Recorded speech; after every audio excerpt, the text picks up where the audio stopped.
thanks everybody for coming. This is the July 24th meeting of NID and call the meeting to order. Would you please join us and salute the flag? I pledge allegiance to the flag of the United States of America and to the republic for which it stands, one nation, under God, indivisible, with liberty and justice for all.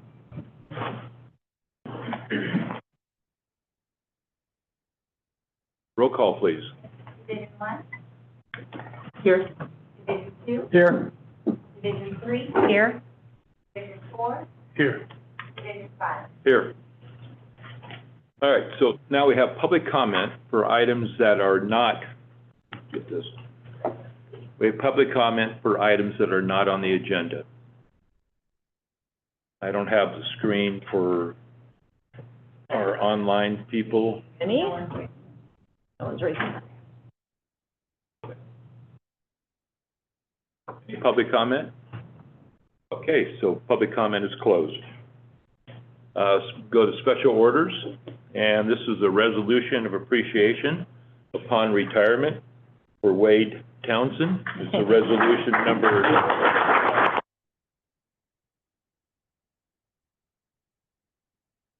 And thanks for all the donuts. Wade's favorite. I heard that was It's going to be a requirement from now on. I know. All right, so this is resolution 2024-27.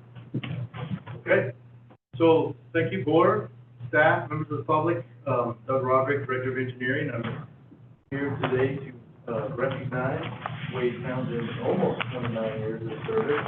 He's about a month and a half short of 29 years here at the district. He started back in 1995, which was a good year. It was the year I got married. Gas was cheap, it was $1.20. Hamburger for 85 cents at McDonald's. And the median home price was about $114,000. So things have changed a little bit since Wade started. Maybe more importantly to Wade is the price of gold was about $384 an ounce.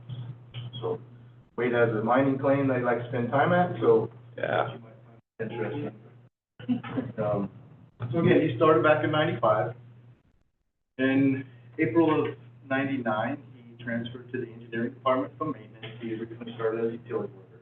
Came over to the survey department in 99, and then in March of 2004, he became party chief. And now party chief isn't a position that's taken lightly. It takes a lot of dedication, a lot of effort, a lot of time to really get to know your craft and be part of that. So I'm sure that his time at UC Santa Barbara helped him become party chief. I wondered about that title. Party chief. You know, Party chief, yeah. very important role. He's the lead out there on the field. He's making sure the equipment's set up. He's making sure all the guys are doing what they're supposed to do and getting all the information. So surveyors are a little crazy. They enjoy doing things like walking in poison oak, friends with ticks and snakes. Enjoy hanging out in the thermal lands when it's about 112.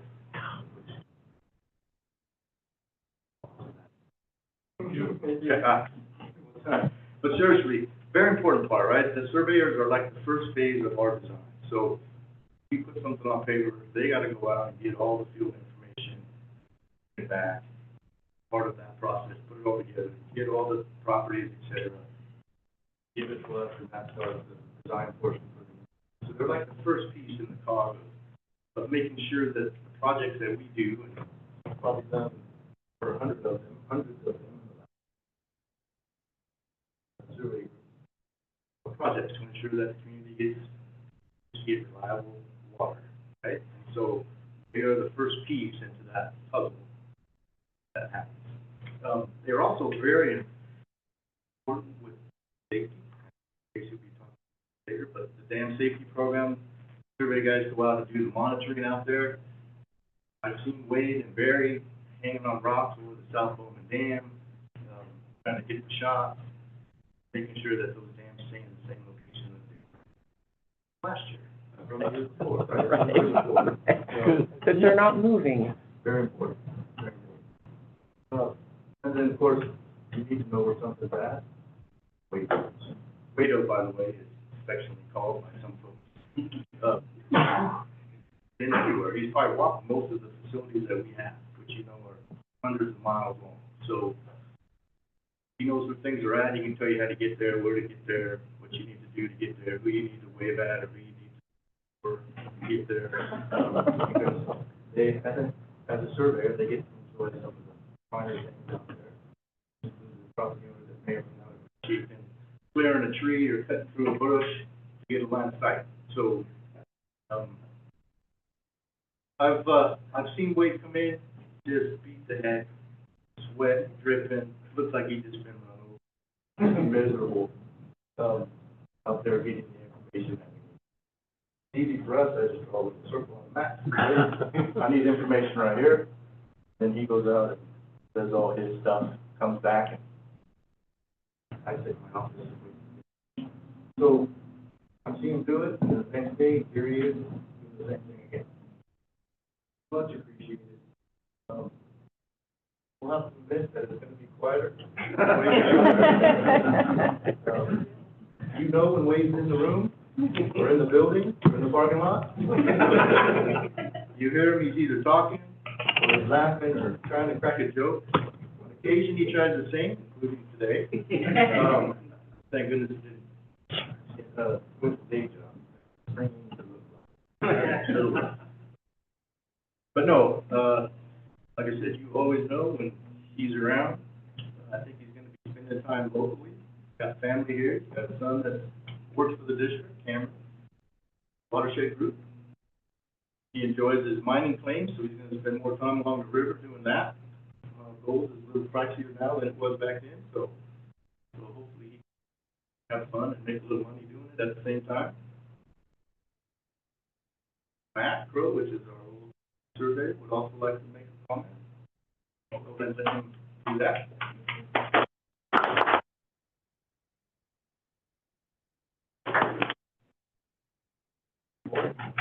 Matt Crow, land surveyor for NID. I have I think, a unique perspective on Jason Wade Townsend.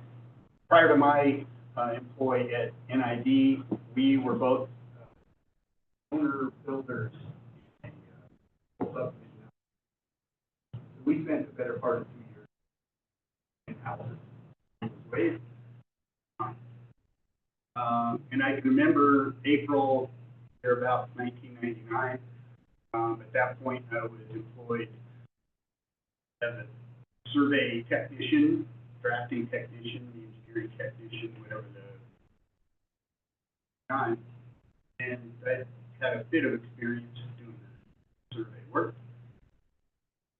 Wade and I were on the roof of what would be my house and chatting about interview he had pending to hopefully get into the survey business.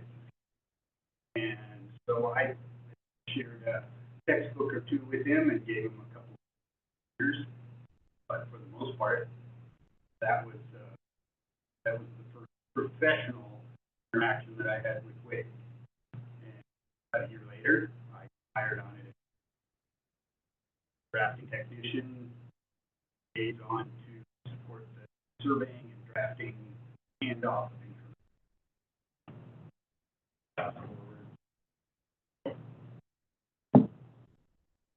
Now I'm the land surveyor for the district. I get to enjoy the musings,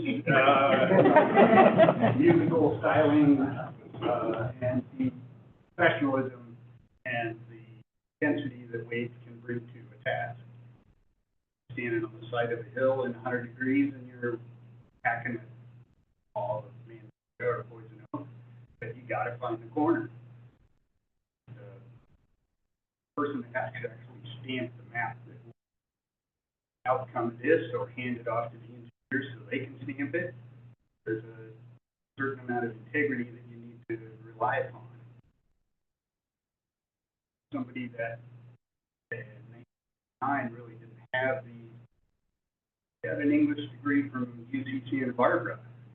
He knew how to lay a sheet of OSB on a, roof of a house, but he has developed into a true professional in his trade.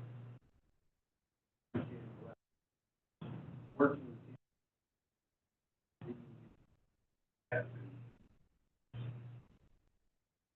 been a good trade between the district and what he's provided district and his ability to provide for his family, raise his kids in our community.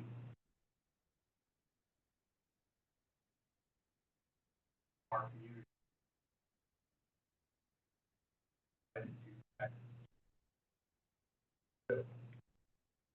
Congratulate Wade on 9 years, good service. Much. Thank you. Yeah.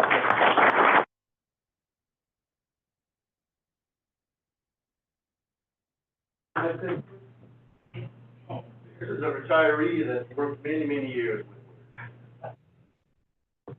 So I started surveying at entry level. I took some night courses down in Sacramento, and I'd come back and say, hey, I learned this. And he'd expound on that even more and teach me even more. This man is so patient with me. I used to forget, I forget things, or do the same thing over and over, and he was just, I can't say how patient he was in teaching me and showing me the ropes. Yeah. He can remember, we finish a job, maybe years later, we go back to use the job. He goes, oh, let's look at control point over here, number, and he knows the number of it, what the job was, and every detail of the job. And I'm like, but just stuff like that just very, very impressed me. I can't say enough about it. Teach me the ropes. Covering for a lot of my mistakes and this and that. So thanks, Wade.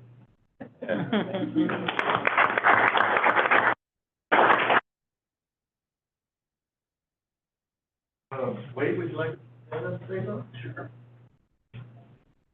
First of all, I get kind of nervous in crowds, so if my voice starts to stammer, I understand. I don't really publicly speak that much, so I'll try to pull it off. Yeah.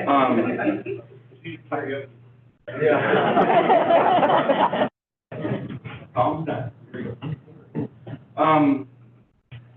First, just from the heart, it's been really a pleasure, you guys. I came here from Walnut Creek, and the place, it wasn't bad, it kind of has overgrown itself.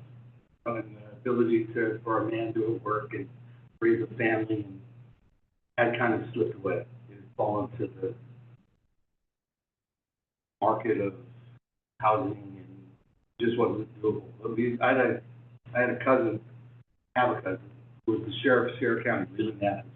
And we used to go up to Downeyville all the time, go camping, and we just loved it up there. I was just like, oh, this is so beautiful. Water and trees. I just kind of decided to take a blind shot and let's move up here. Transferred my job to Sacramento, down transferred over. And for when you live in the Bay Area, an hour drive is nothing. Okay? An hour drive is 15 miles. So from when it was like, hey, I got to drive from here to transfer it over. But I just wanted to let you guys know that it's been really a pleasure. Very seldom do you get a chance to do a job in which there were times that things that I saw, I'm standing over French Lake and like I'm getting paid. All this fresh air. You guys all provide it. When I took the job at first, I was like, I need to be closer to home because I was working on it. So all I really felt like was get up at 4:30, drive to Ranch Cordova, work on, come home and do the whole thing. So I said I was going to go see if I found a job, and I went to two places. I went to what was the remembrance of the Grass Valley group, right? I came here, and back then you filled out a little blue card, I just didn't even think about it. Call me. I often thought that they hired me because, like, I wasn't from here. You know? And it wasn't that the case. So, with that, I have a few thoughts. First, I would like to thank everybody that I had the pleasure to work with, both past, present. I've made it the work of my life to be of service to this and the broader community. I always enjoyed the fact that what I did for a living was truly a benefit to the very community I worked in. I can see it every day. When you turned on the water, irrigated your farmlands, had a water fight with the kids, swam in the many lakes, camped at our many facilities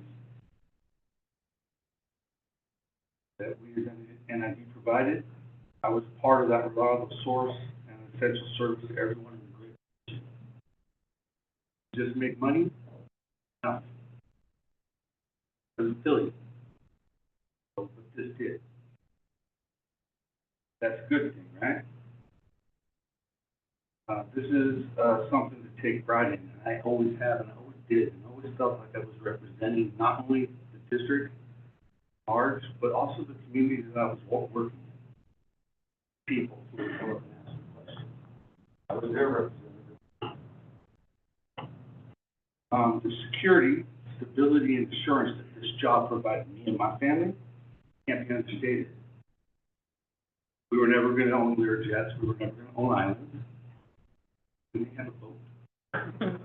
But we were assured that it was always going to be there. 9/11 hit yesterday.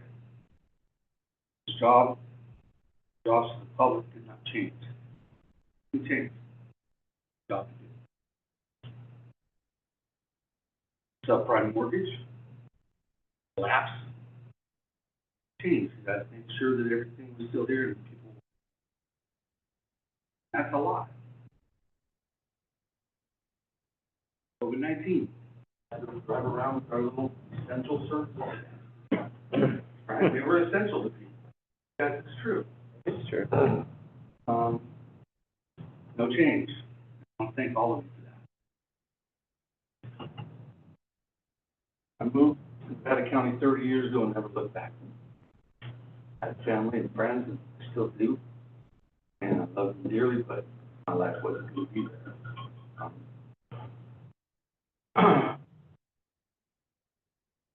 We moved here to become part of a place that we felt was healthier for us and a future family. We felt that we could grow here. I'll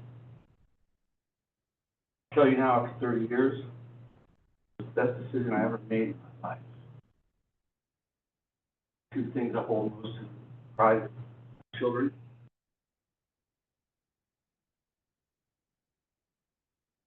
None of that would have taken place had I not been here. Very seldom do you find a place that you love, loves you back.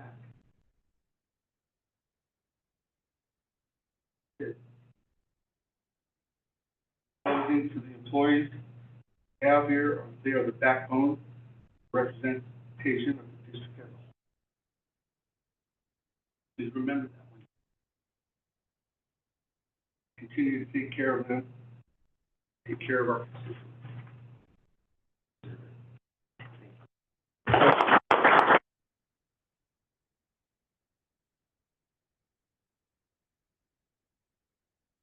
Again, for your years of service, much appreciated. Thank you all. Yeah. Take 5-10 minutes. Yeah. And we'll enjoy some donuts with Wade. And please And take when- Wade's wife, she is here. Yeah. So we know that that type of commitment does not happen without the support of family. Exactly. And- Could I just say Yeah, something go ahead. before you go? Wade, that was the most beautiful tribute to NID as a district, and it really touched my heart, and I think you just spoke so eloquently about the impact that NID has on our community and the role that our employees play in in just bringing water to everyone. So thank you for that, taking the time for that. Yeah, Thank you so much. yeah, you nailed it. Thank you. Yeah, you'd think this was like your calling. Maybe your next career, you should have public speaking.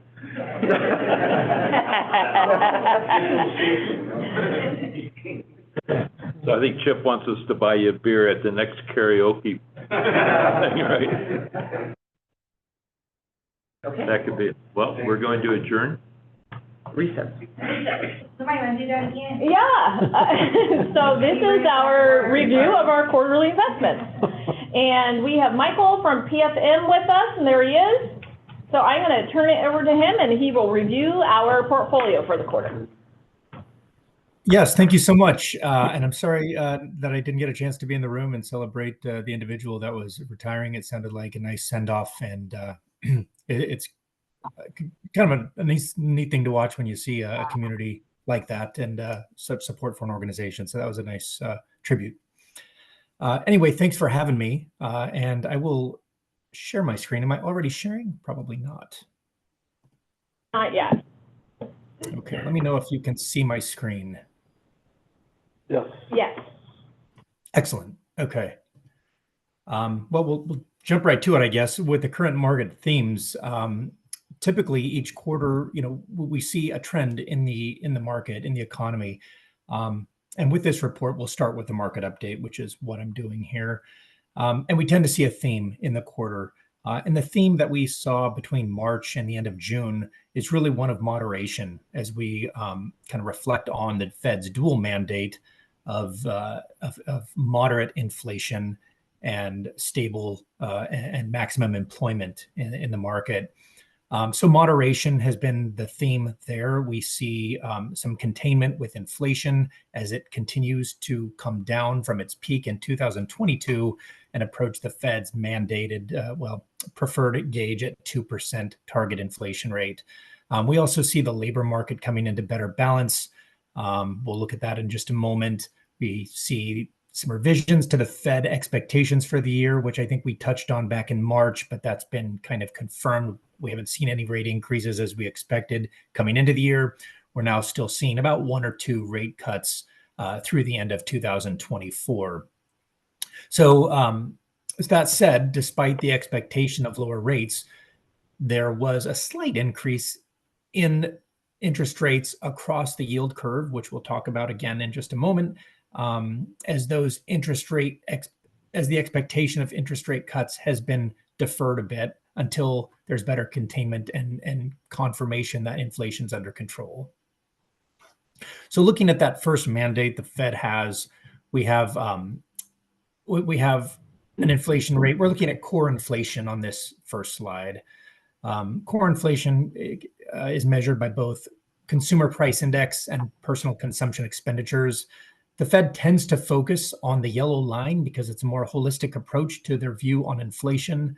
And so that tends to be their gauge. And as you see here, it is approaching that green line there, which represents the Fed's target of inflation at 2%. So from its peak in mid-2022 to its most recent read last May, as of May, we're at 2.6%, which is which offered the Fed a sigh of relief, as it seemed like it was a bit stubborn in that first quarter. We have PCE, the next measure will be coming out Friday. So that's going to be a really critical read to determine if the market is validated and expecting that first rate cut in September, which is the preponderance of sentiment out there, is that first rate cut will come in September. Core CPI, not reflected on the chart, but just worth noting, is that as of June, it was down yet again to an annualized rate of 3.3%. So again, showing a downward trend that continues modestly, and referring back to the old mantra of a soft landing or hard landing, it does appear to be a soft landing as it's contained the pace of that inflation reduction.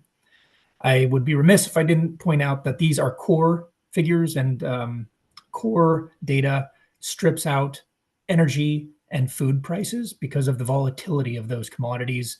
The Fed's preferred measure of inflation are the core indexes. It's the price of goods and services taking out energy and food. Moving on. Michael? Yes, Michael? sir. So Mhm. I have a quick question. I understand they're volatile, but also over time, you get a trend. And the trend is energy and food continues to go up at a certain rate. Can't that be Yeah. factored in? And it is. And there are measures of that. I'll show you that in just a little bit. The expectation of where the Fed expects that to be. There are measures. It's the headline CPI number is typically what you'll see on headline reports when the data comes out monthly of consumer price index. You'll also see the personal consumption expenditure reported, but it's really this core data that the Fed looks at and determines its Fed policy, its monetary policy on the direction of interest rates, just because it incorporates a more holistic approach to pricing. It doesn't just include where CPI would just include direct purchases of consumers. PCE, the core rate, tends to incorporate other purchases that are purchased on behalf of consumers. So like benefits is a typical example, healthcare benefits. The rising cost of that may not be a direct cost to the consumer, but it's embedded in price increases over time. Did I answer the question there? Yeah, I mean, we've seen a 40% increase in our pipe prices over the last 3 years or 2.5 years. And so our costs are going up higher than the CPI or the PCIe. So it's just what our experiences are is a lot different from what the Fed is putting out. Yeah, I sympathize with the rate increases that you're seeing on the pipes. I'd note that the overall measure of inflation is not one category of product, but a basket of goods and services in the economy. So in other areas that have potentially seen deflation over the past year, that's going to be offset by some of the higher prices that you're experiencing with that. Also back in 2022, where the headline CPI number, we all read about it, 9.1% year over year, that's fallen off and the trend has continued to come down since then. But still going up. But still overall, going I up. mean, 3%. Moderation is exactly right. Yeah, good point. Yeah, that's right. So it's still higher than the Fed's, preferred rate of inflation for a healthy balance in the economy, but it is approaching that. There have been comments from the Fed lately as well that they're not necessarily interested in waiting until it does hit 2%. So we would anticipate that would mean the trajectory of inflation coming down is sufficient, so long as there's a balance enough to warrant the rate reduction to get ahead of what the lag in economic indicators typically represents. Yeah. So,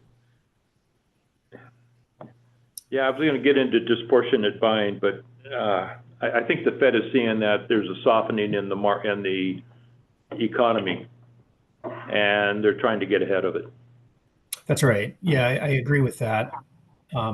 These elevated levels are considered restrictive at the 5.25% to 5.5%.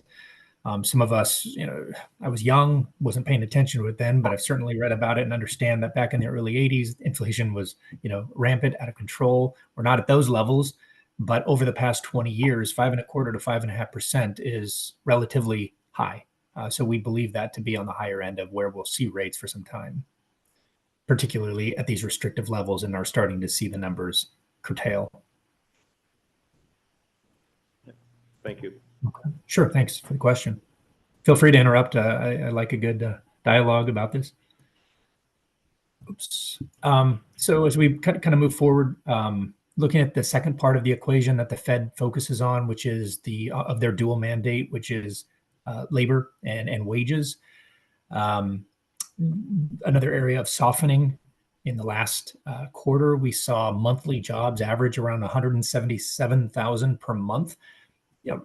It's a fair number. It's a good, solid number to maintain jobs in the economy without a large impact to unemployment. But that is down from the prior average, monthly average in the prior quarter from 267,000 a month. So, So certainly, something to note there that the average has been coming down with new non-farm payroll jobs. Unemployment after spending over 2 years under 4%. We have a rate that has finally increased and surpassed the 4%, and as of June, 4.1% unemployment. For context, since for the past 50 plus years, we've seen unemployment around 5.7% as an average. So while it's up off the lows in the 3 range, it's still a strong unemployment rate by historical averages. Skipping to worker demand gap, it's kind of interesting to note that we still have 1.22 jobs per unemployed job seeker, but that was off a high of or a ratio of 2 to 1 jobs available for unemployed. So, just 3 consistent data points to show that things are still resilient, but not as robust as they had been, which is in line with what the Fed has been trying to do. One of moderation. So, yeah, Mike, I'm pretty sure. Oh, one quick question. Sure. A lot of people are taking second jobs in order to pay the bills, and I heard the figure was like 45%. Mm-hmm. Have you heard that, or? Frankly, I'm not looking. I haven't seen that data. I don't dispute it. I just haven't seen it. As we look at this data, to me, what strikes me is just the overall average of numbers at a higher level on a national level. I think the numbers and data points that we see here in California are going to be very different, for example, than other regions of the US. So if you took regional data points, I imagine we'll see variations just among states, for example, industries, or, so we can, rely on our own experiences to validate or invalidate, but I think it'll vary across regions as well. But in California, sure, there's certainly a different story. Unemployment's a little bit higher in some regions of California. We're seeing commercial real estate at vacancy rates, significantly higher still than we've seen in the past, as a shift in trends with commercial property. So, I don't get into, or I haven't seen that data yet, but it would be interesting to know how the wages are rising at a faster pace than inflation, which is what that chart on the left is showing here.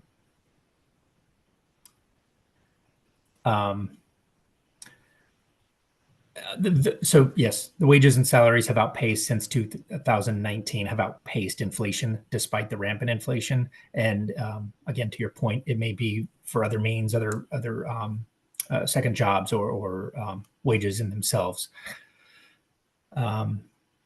Retail sales at the same time have been cooling. So, if you kind of just look at that chart on the right-hand side, I don't know, around 450,000 jumping to 700 in the most recent year over the last 4 years. There was a rampant health of purchases by consumers, but that has been tapering off, which of course indicates, slowing sales out there as inflation kind of finally takes hold over the years and those labor market indicators are beginning to cool.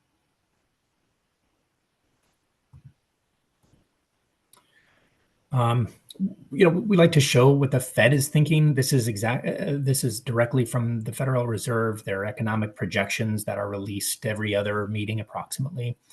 4 times a year, they release these projections. Real GDP in Q1 was at 1.4%. So if you look at the data in the top right chart, the Fed, as of June, was projecting a GDP rate annualized at the end of the year at 2.1%. To me, that would show that there would have to be some robust growth in the economy in the final 3 quarters of the year, following a 1.4% trend in the first quarter. So that's something to note.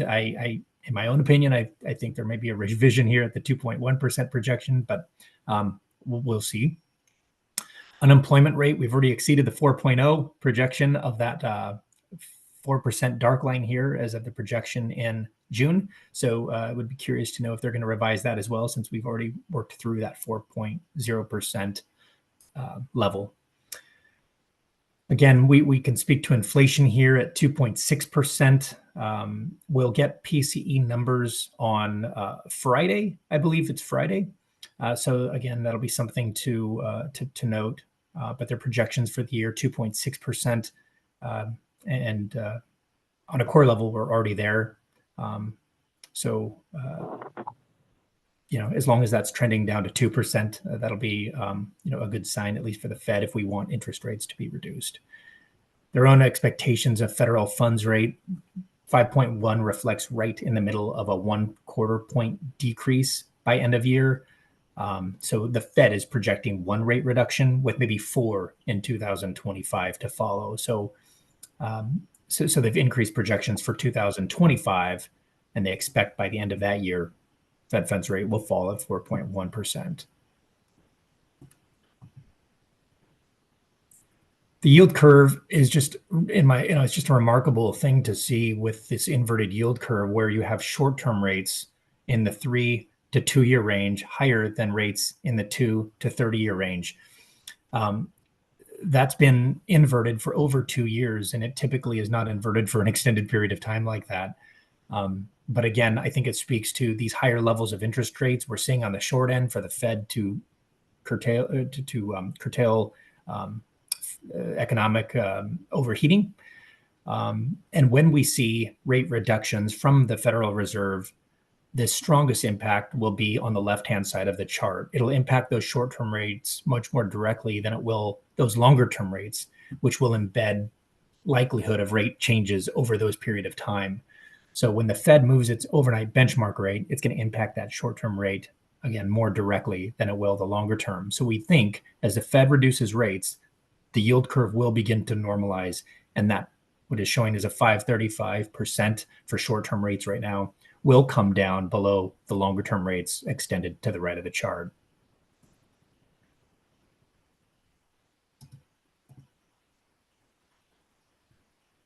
I should point out, actually, that interest rates did rise a little bit over the last quarter, about 13 to 20 basis points across the curve in range.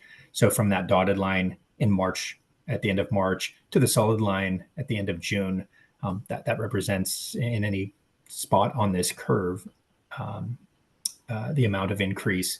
And that's simply, an effect of despite interest rates projected to come down, those interest rate increases have been delayed. They've been pushed out. So it's representative of where those rates will be in a longer period of time. When we take a look at the indexes, the Nevada Irrigation District, we use a benchmark that was selected when the account was established at 1 to 5 year index. We track that index. We'll look at it in a moment with the performance and try to maintain a level that's consistent with that. Of course, with the transfer of securities to the portfolio, it'll take time to get to that index. And so we're working toward that duration there with the 1 to 5 year. But these are the returns on the left-hand side here, the quarterly returns for the portfolio for various asset classes that we purchase in the portfolio. We typically will look at treasuries as an indicator. And it really, as far as the index is concerned, it's the power of interest rates that is a reflection of the returns here, because despite higher interest rates over the period, which has a negative effect on market values and fixed income, we still see positive returns in the portfolio. So as we're sitting on higher interest rates in these indexes as a base to continue receiving coupons at higher rates, it's offsetting any maybe smaller amount of deterioration in market values because of the rates that increase slightly over the quarter. Hey, Michael. Yes. Rich again. I want to compliment you guys. I feel really comfortable with you trying to balance out our financial investments. I think you're really doing a great job because it's not easy in this particular market. And you mentioned that we want a 1 to 5 year indice, spread. We don't want to go beyond 5 years because of the unknown. Can you get into a little bit why 1 to 5 years is preferable? Certainly. And excellent question. Because in 2022, it was a really historical move with the Fed increasing interest rates over a period of 1.5 years. So from 2021 to mid 2023, the preponderance of rate increases in 22 that really hurt market values, and was a real reset in the market with higher interest rates. 1 to 5 years, jumping back to the question, was selected because the California Investment Code, California Government Code, Section 53601, doesn't permit investments over 5 years. The primary objectives of an investment portfolio for public entities in California is number 1, safety, number 2, liquidity, and number 3, yield. So the longer you extend your portfolio, the more volatility you'll have. So when we look at 2022, as I just mentioned, and interest rates increase, if we had been longer, if we had been allowed to go longer in the portfolio, that would have a more detrimental impact on those market values. So 5 years was established by government code as permissible. It is possible on some of the assets that we purchase to extend beyond 5 years. We don't often see that. But 1 to 5 years is an area of the curve that would allow public entities to maximize total return in the portfolio to get out the curve. Going back to the inverted yield curve, again, it's an anomalous time to have seen the short-term rates higher than long-term rates as long as we have. When that normalizes, we'll see some additional benefits in the portfolio from being able to extend out 1 to 5 years.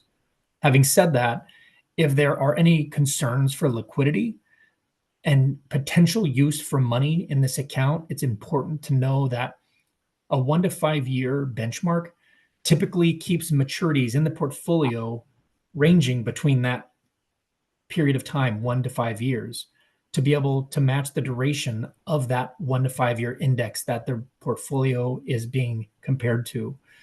So if there's a point in time now or at some point in the future where there's concerns, a need for cash, it's always good to continue to keep open the line of communication with our team to let us know, and either as a potential need to reevaluate that benchmark and shorten duration, or just begin the planning stages of potentially liquidating some of the portfolio or all of the portfolio for the needs of cash that the district may have. No, great answer. Thank you. And I'm sure you're already talking. So thanks. Thanks again. Just our general outlook on the different factors to consider over the next 6 to 12 months from our perspective. The two I'll note here is inflation. We've moved our view to a neutral stance, to a more favorable stance as it approaches that 2% target overall on the national economy measures.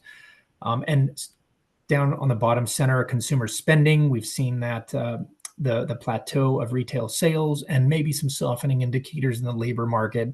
So we've moved that to a more neutral stance in terms of our views on the strength of the consumer at the moment. Moving on to the account summary for NID. Consolidated, we do have two accounts. We have a managed portfolio, and then there were some positions as it was transferred over to PFM that were moved to a separate account and not actively managed, but the total aggregate is $102,157,237. We'll look at the managed portfolio here and kind of speak more specifically to that, as it has the preponderance of holdings here in the managed side, with a total market value of $100,968,485, split between security market values, accrued interest, and cash that comes from either interest earnings or principal paydowns in the portfolio, perhaps maturities that haven't yet been reinvested as of June 30th. We typically will see a little bit of cash in the portfolio for opportunities to reinvest. And so that's what we're seeing there.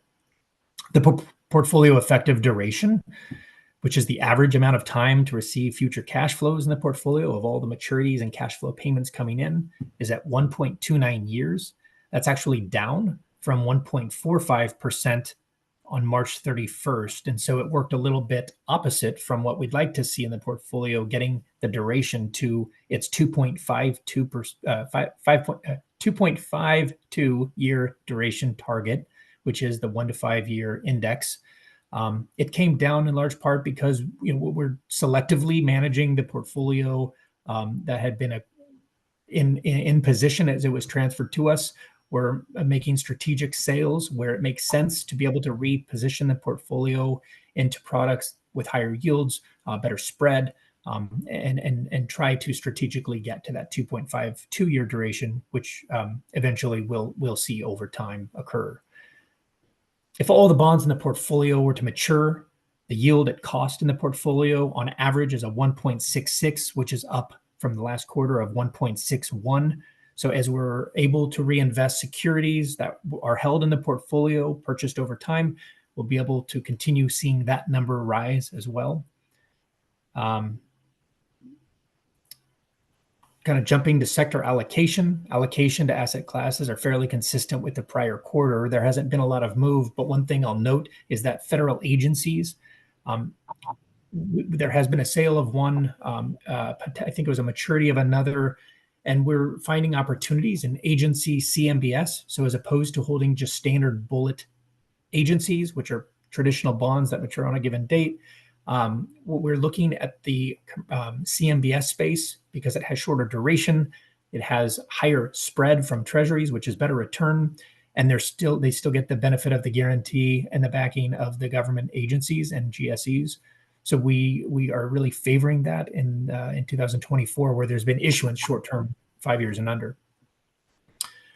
Of course, the main goal of the account is to invest for safety. So we see the AA+, which is representative of the U.S. government's credit rating, and its agencies as the preponderance at 94% of the portfolio. Duration distribution is going to be a little off from the benchmark, as that duration has come in with the portfolio, and as we have the opportunity to reinvest those securities, we'll see the 0 to 1 year duration come down over time, and those will be reinvested longer term, again, to match that benchmark duration. Do you have a kind of a projection on how long it's going to take us to write this portfolio into being closer to the benchmark? I am writing the question down. I don't have that. It preceded me. I'm not sure if that was a part of the discussions as the portfolio transferred. Maybe I can ask Sandra or Jennifer. Yeah, if I recall correctly, it's largely dependent on what's going on in the markets as items mature or as they sell items off to make better investments. I don't recall that there was ever, we will meet the maturity within 5 years. I'll go back and look at the original account portfolio analysis. Yeah, and I'll check on our side too. I don't think there was. But the way you're going, you're getting there. It's a slow move. It is a slow move. As I said, it's a selective sell of agencies. You don't necessarily want to realize, great losses, but where they come in and those losses are reduced as the maturities are shortened, you have less loss as duration shrinks. And so I think it's just a slow strategic move without realizing too many losses in one period.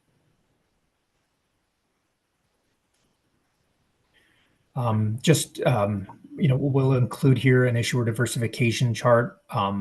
Again, a significant number of agencies callable in the portfolio. This is where the yields are struggling, but where we are starting to capture higher yields are in the agency CMBS space and the corporate space with the corporate issuers. Unfortunately, the percentage, it comes to about 16-17% of the portfolio. But again, we'll get there. And the activity in the portfolio, as I mentioned earlier, we don't see a lot of value directly in agencies at the moment. The spreads over treasuries to any given maturity date are not significant. So we favor CMBS, where you have the same issuer and the same backing, but because of of the type of asset being issued by the agency, it's favorable to move into the CMBS, where there hasn't been a lot of issuance in recent years, but 2024 has seen great value there. So our traders and strategy desks really have been taking advantage of that. So same issuers, different security. So turning to the portfolio performance for the quarter, if we just look at the 3-month area here, interest earned $411,589, a change in market value on securities of $467,000. This is both, this is unrealized. This includes market value changes that are unrealized as well in the portfolio. So we're talking just total return. And that comes to $879,854 for the 3-month period. The portfolio returned in those 3 months, total return 0.88% versus the benchmark's 0.82%.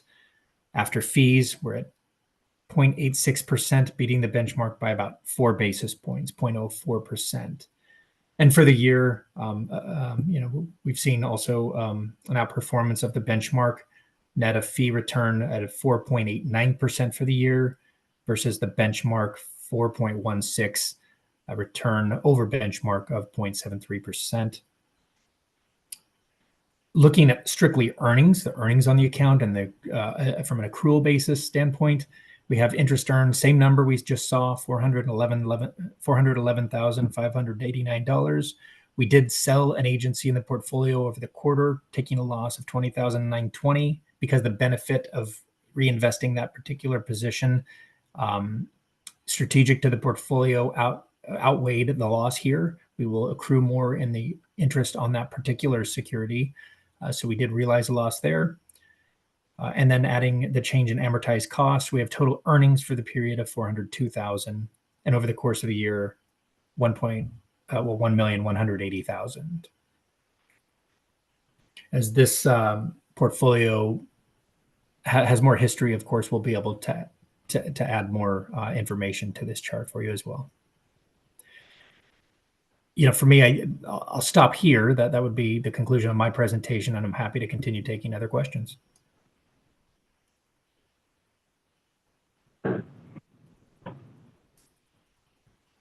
Trevor, any? No, I don't have anything. Thanks. Karen? No, but I would just echo what Rich said earlier. It is a great comfort to have your firm managing our portfolio, and kudos to Jennifer for making this. Yes, indeed. You're here. Yes. Thank you for the feedback. I have a quick question. So in terms of our portfolio performance and, being a public agency, do you have other public agency portfolios that you can put this up? In other words, like comparisons about what other similar or like entities like us are getting? Or, is there a comparison? In terms of their current returns in the portfolio? Yeah. Yeah. I don't know what information. Well, I don't know. I mean, I think it'd just be hard to compare apples to apples. Is it? Yeah. Yeah, because our portfolio is so lopsided on the type of investments, but also the average age of maturity, that we're doing a lot of reorganizing over the past 2 years. Yeah, so that's true. I think it might be a little bit difficult, or it might not. You might think you're getting a comparison, but the comparison won't actually. But it's not real accurate. But nobody came to in our situation.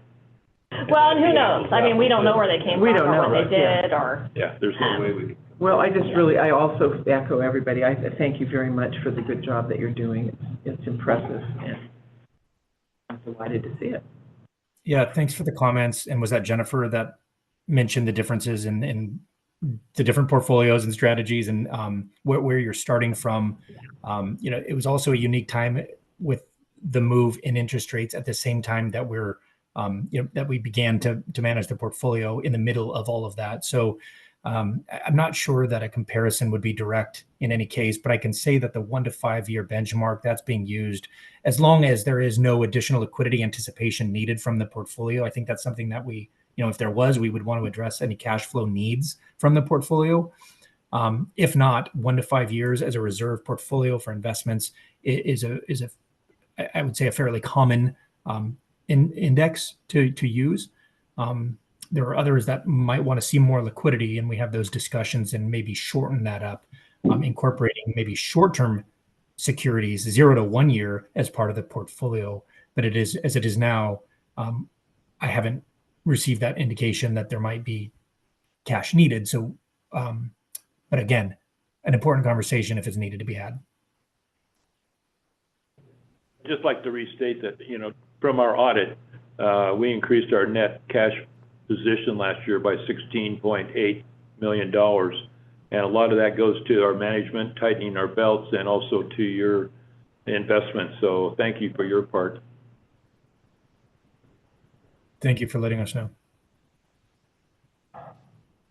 Jennifer, do you anticipate needing to pull any sizable amount of money out of this portfolio for capital projects? No, we manage cash several different ways. What is not shown in this portfolio analysis is also our investments in LAIF, which is the local agency investment fund that essentially serves as our savings account. So for cash flow needs, for capital projects, we store money in that particular account because we can pull it within 24 hours. So we balance between LAIF, regular checking account, and investments. No more likely what you see year over year is I move money over into investments. And that account is what, 32 million? And I think we have about 25 million in LAIF, and we have about 8 in the bank account. I usually try to do 10 million in our daily checking account and about 20 million in LAIF.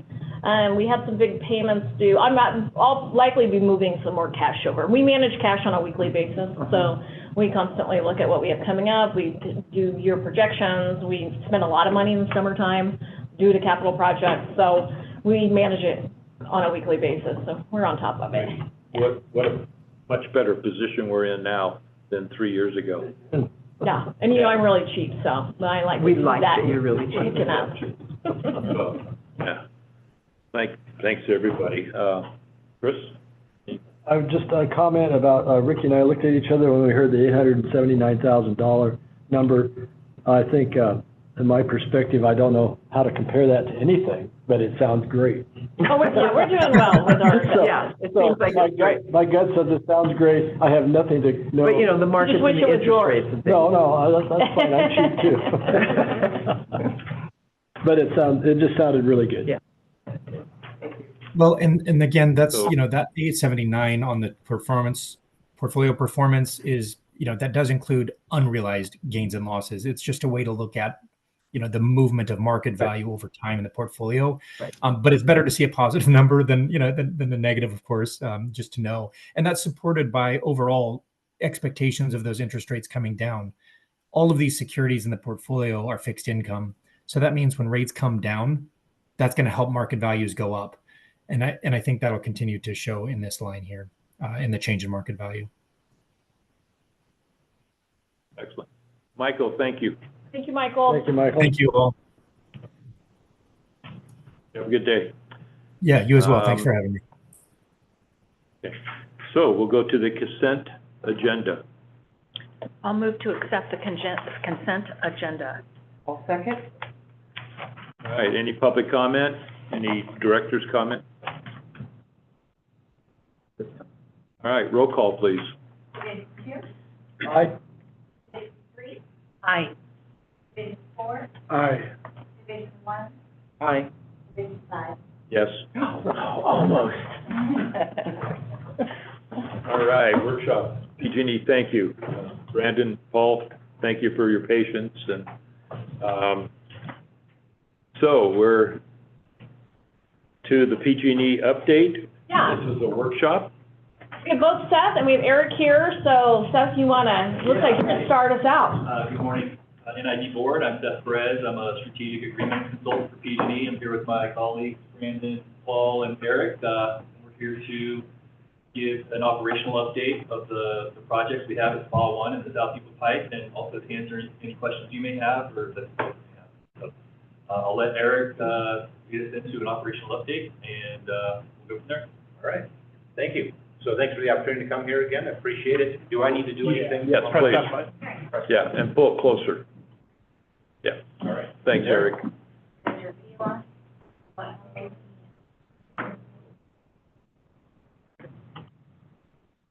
There we go. All right.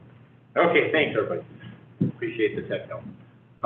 So overall, we've made some really good progress the last couple of weeks. Since previous update, Aaron Cortez came here a couple of weeks ago and provided that update for you. I apologize. I know I said I would be here again, and I didn't realize I had a commitment on my calendar, so I wasn't in the state. But right now, where we are with Spalding 1, we don't anticipate any changes to our July 30th date that we previously committed to. All planned construction work is complete. We're completely demobilized from the tail race. And just as a reminder, the things we completed within Spalding 1 at this point in time was PRV-A discharge liner replacement is complete. We reassembled the PRV and all the auxiliary equipment associated with that. PRV-B second discharge liner is removed, and we have a concrete plug in place that is staged for us to come in 2025 and do that replacement. Eric, one quick question. How long will it take you to fix that number 2, or when you go in and? Yeah, I don't have a schedule on that right now. It should be shorter than this duration because all the demo work is complete. So we'll be going in, removing that concrete plug, putting the liner in, and we've also learned a lot of lessons along the way. So fortunately, we'll be able to plan that project, and as we get closer to it, we'll have a schedule. So you said 2025, whereas we're getting a lot of runoff then.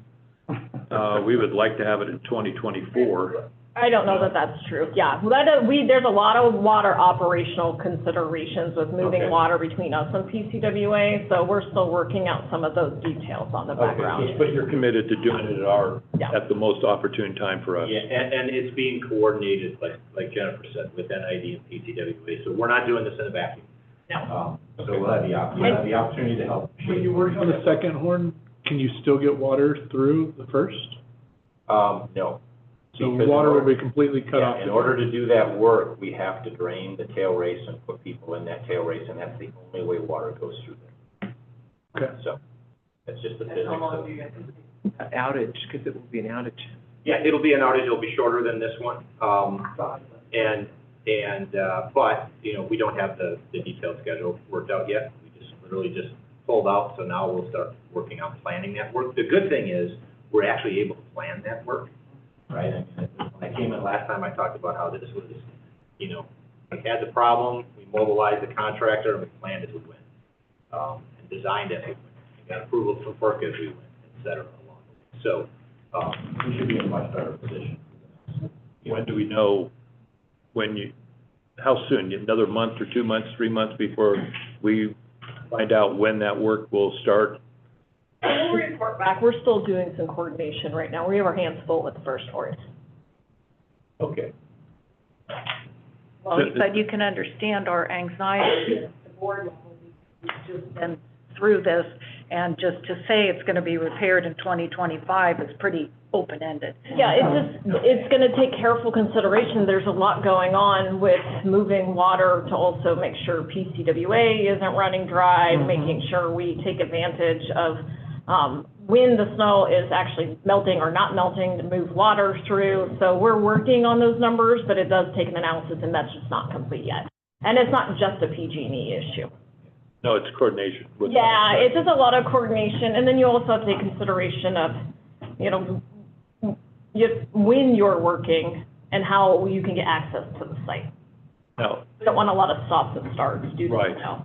But as a farmer, we start buying seed for planting in November, December. So start planting as soon as we can. So we. Probably looking September, October, we'll have it, let's see, today's not even July, or it is July. End of July. I don't even know what day it is anymore. We'll know early this fall. Okay. I would just love to hear, and I brought this to your attention last time, is I want to stop hearing bypass, or outage and start hearing bypass. They're like, you guys gotta figure out how to do this work while water can still flow somehow, some amount of water. It's just, it's ridiculous that we're gonna put ourselves back into the same situation we're in now. Understood. The thing I can say is we'll be able to plan it, number one. Yeah, but you're not even talking about bypass. You're just, oh, it's gonna be an outage sometime in '25. Like, is anyone thinking about how do we keep water flowing while we do this? Yeah, we are, but also remember that Rollins typically is going to fill regardless, so we're still projecting. I don't think we're in a typical situation here. I'm not comfortable it's gonna fill this year. Okay, but, so we'll have to start, we will bring back a presentation on the water, because Rollins receives a lot of water just coming in from that particular watershed. So we're trying to maximize storage with consideration of this project. So we'll bring back a presentation that addresses all of this. And this outage is proposed for when? I mean, what month? In 2025. I know, what time of year? Right. I don't know that we've landed on a date. It'll be sometime in the first or second quarter. And I would just note that, This is the second quarter, that's the beginning of irrigation season. That's my question. I would just note that during the second Spalding 1 outage, we'll have the South Cuba pipe repaired, right? So that'll be a means of conveyance into the South Cuba Canal. So I'd suggest you guys start with that. Lead with, we need to take this thing offline, and this is the CFS that's going to still be flowing into these places. Right, but those are unknowns at this time, and that we have to coordinate between all of the water agencies and us so that we can get a plan together, right? And so our main focus has been to the repairs we're working on now. And once we have a detailed plan, after we get, we have Jennifer and her team the opportunity to weigh in, and ECWA to weigh in, and we have a comprehensive plan that we can share, we will. And take all the considerations into fact and schedule it accordingly. Couple months or so, we'll have, Yep. hopefully we'll have firmer answers.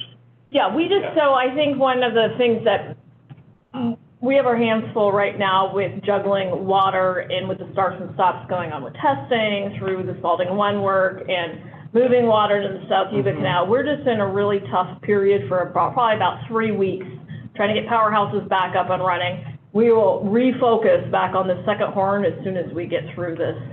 I compliment you for holding to this schedule, even though it got bumped several times. It helps. Well, we're doing everything we can to get it done as fast as possible. Are you going to be doing stress testing on that single horn? I mean, I understand you're going to be doing testing, but like stress testing, because you're talking about 400 CFS, and I don't think that's been run through there before, has it? 400 CFS? Let me Yeah, clarify. go ahead. So once we go back to service, the plan is to run the primary discharge, the 400 CFS, through the generating unit, not through the PRV bypass one. So we do have plans in place to test to ensure, and we're doing that right now. We've seen some water in the canal I believe it was yesterday, directly as a result of us doing those tests to make sure that that PRV can operate as a PRV if the unit trips, to be able to safely shut the system down. We'll also be doing other tests along the way to determine if we can operate that PRV in a longer duration bypass mode. In addition, we have the engineers, I talked about this last time I was here, doing detailed studies on that to determine what that takes. Unfortunately, those studies take time, so we won't get those until later this year, potentially the end of the year at the outset. That's just the time it takes to do that work. But that work is being done on the backside, right? Both modeling it, engineering perspective, and doing physical tests. In addition, we have within the PRV, we put sensors on that liner so we can actually understand the vibrations that are going on. Every time we run discharge through that for a period of time, and we did it last night after we did the tests, we put an ROV down into the tail race, and we go take a look and look at all that discharge liners. So we're putting measures in place to put us in the best position possible to get to a point where that liner is back to. Does that help? Yes, it does, thank you. But it also sounds like you're establishing procedures for maintenance and Yes. auditing of that line or down the future, so this will not happen again, hopefully not happen again. We've established all the procedures of how we're gonna operate, what the trigger points, when we can operate under certain conditions, how we're gonna observe and test, how long we're gonna allow it to operate. We've got all those procedures established. We did that before we came back online to ensure that that was not part of the schedule. That will help us down the road. That should help us, definitely help us down the road. Put us in a much different situation. Did you have the sensors installed before, in the previous There were design? not sensors in the previous design. Can you tell me, are you holding to the schedule of the, for the South Yuba Canal in terms of placing the pipe with these large helicopters? Yeah, let me, I mean, I don't know, maybe you're gonna talk about that. yeah, I was gonna get there, so. Okay, well, that's fine, maybe we can, Okay. wait. I guess, the thing I would say, in addition on Spalding Run, right, we're in the startup and testing, right? So as long as, and we've got some time built in for things that will happen along the way, that inevitably every startup and testing of a hydro unit that's been off for a while and commissioning of a new piece of equipment, which this PRV discharge liner is, nothing ever goes absolutely perfect, right? So we've got some time built in. We're confident in the July 30th date that we've given. It's 5 business days. That's 5 business days, yeah, and we're close to that, and so far, there's nothing going on that would give us pause on that date. So we're in good shape there. In addition, we are passing a small amount of water through the tunnel drain valve. So you have 2 PRVs, but we also have a small drain valve in there that we placed as part of this project, and we're able to pass water through there continuously as all the other testing is going on. So that's at least delivering some water that's getting diverted down into South Yuba Canal below where the pipe damage was. So that's ongoing right now. We have an idea of what CFS that is?